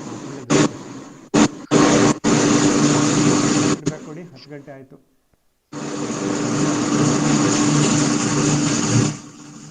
Hello sir, ಇದು ಕ್ವಾಂಟಿಟಿ ಯಾವ ತರ ಮಿಕ್ಸ್ ಮಾಡಬೇಕು ಸರ್? ಇವಾಗ ಅಂದ್ರೆ ನೀವು ಫಸ್ಟ್ ಸ್ಟಾರ್ಟಿಂಗ್ ಅಲ್ಲಿ ಮಾಡ್ಬೇಕಾದ್ರೆ 10 kg ಆ ತರ ಬೇರೆ ಬೇರೆದು ತಗೊಂಬಂದ್ ಮಿಕ್ಸ್ ಮಾಡಿ ಮಾಡ್ಕೋಬೇಕಾ ಅಥವಾ ಹೆಂಗೆ ಸರ್? ಅದು ಯಾವ್ದಾದ್ರು ಒಂದು ಎಕ್ಸೆಲ್ ಟೇಬಲ್ ಇದೆಯಲ್ಲ ಸರ್, PDF ಫೈಲ್ ನಿಮಗೆ ಕಳಿಸಿದ್ನಲ್ಲ ಬೆಳಗ್ಗೆ, ಅದರಲ್ಲಿ ಇದೆ 70% ನಾನ್ ಎಡಿಬಲ್, 30% ಎಡಿಬಲ್ ಅಂತ ಹಾಕಿದ್ದೀರಿ ಅಪ್ರಾಕ್ಸಿಮೇಟ್ಲಿ. ಯಾವುದು ಹಿಂಡಿಗಳು ಸಿಗುತ್ತೆ ನೋಡ್ಕೊಳ್ರಿ, ಮಾಡ್ಕೊಳ್ಳಿ. ಎಲ್ಲವೂ ಇರಬೇಕಿದ್ರೆ ಒಂದು 3-4 ಸಿಕ್ಕಿದ್ರು ಸ್ಟಾರ್ಟ್ ಮಾಡಿಬಿಡಿ. ಬೇವಿದ್ರೆ ಒಳ್ಳೆಯದು, ಡಿಫಾಲ್ಟು. ನೀಮೊಂದು ಇರಲಿ, ಚೆನ್ನಾಗಿರುತ್ತೆ. ಉಳಿದಿದ್ದು ಯಾವ ಸಿಗುತ್ತೋ ಅದನ್ನು ಸೇರಿಸ್ಕೊಂಡು ಮಿಕ್ಸ್ ಮಾಡ್ಕೊಂಡು ಹಾಕಿ. ಹಾಕಿದ್ಯಾ ನೋಡಿ ಗೋಪಾಲಕೃಷ್ಣ ಅವರು, ಯಾವ ಸಿಗುತ್ತೋ ಅದನ್ನು ಹಾಕೊಂಡು ಟ್ರೈ ಮಾಡಿ, ಪ್ರಾರಂಭ ಮಾಡಿ ನೋಡೋಣ. Okay sir, thank you. Ideal ಅಷ್ಟೇ, ಐಡಿಯಲ್. Okay sir.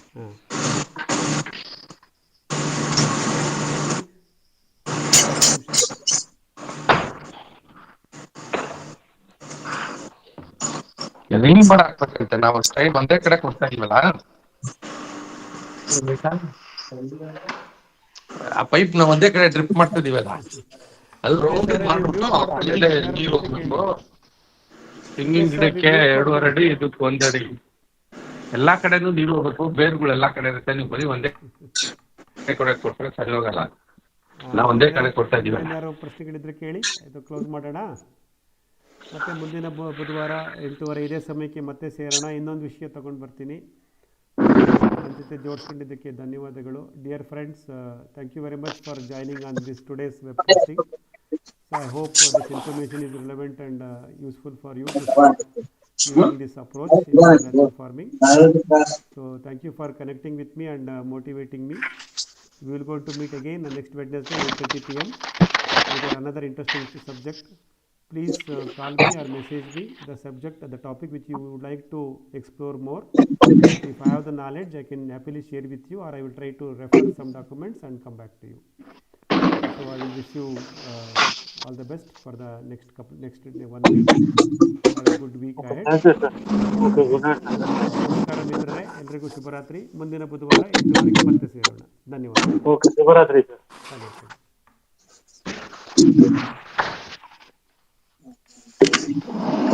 ಒಳ್ಳೆ ಇನ್ಫಾರ್ಮೇಶನ್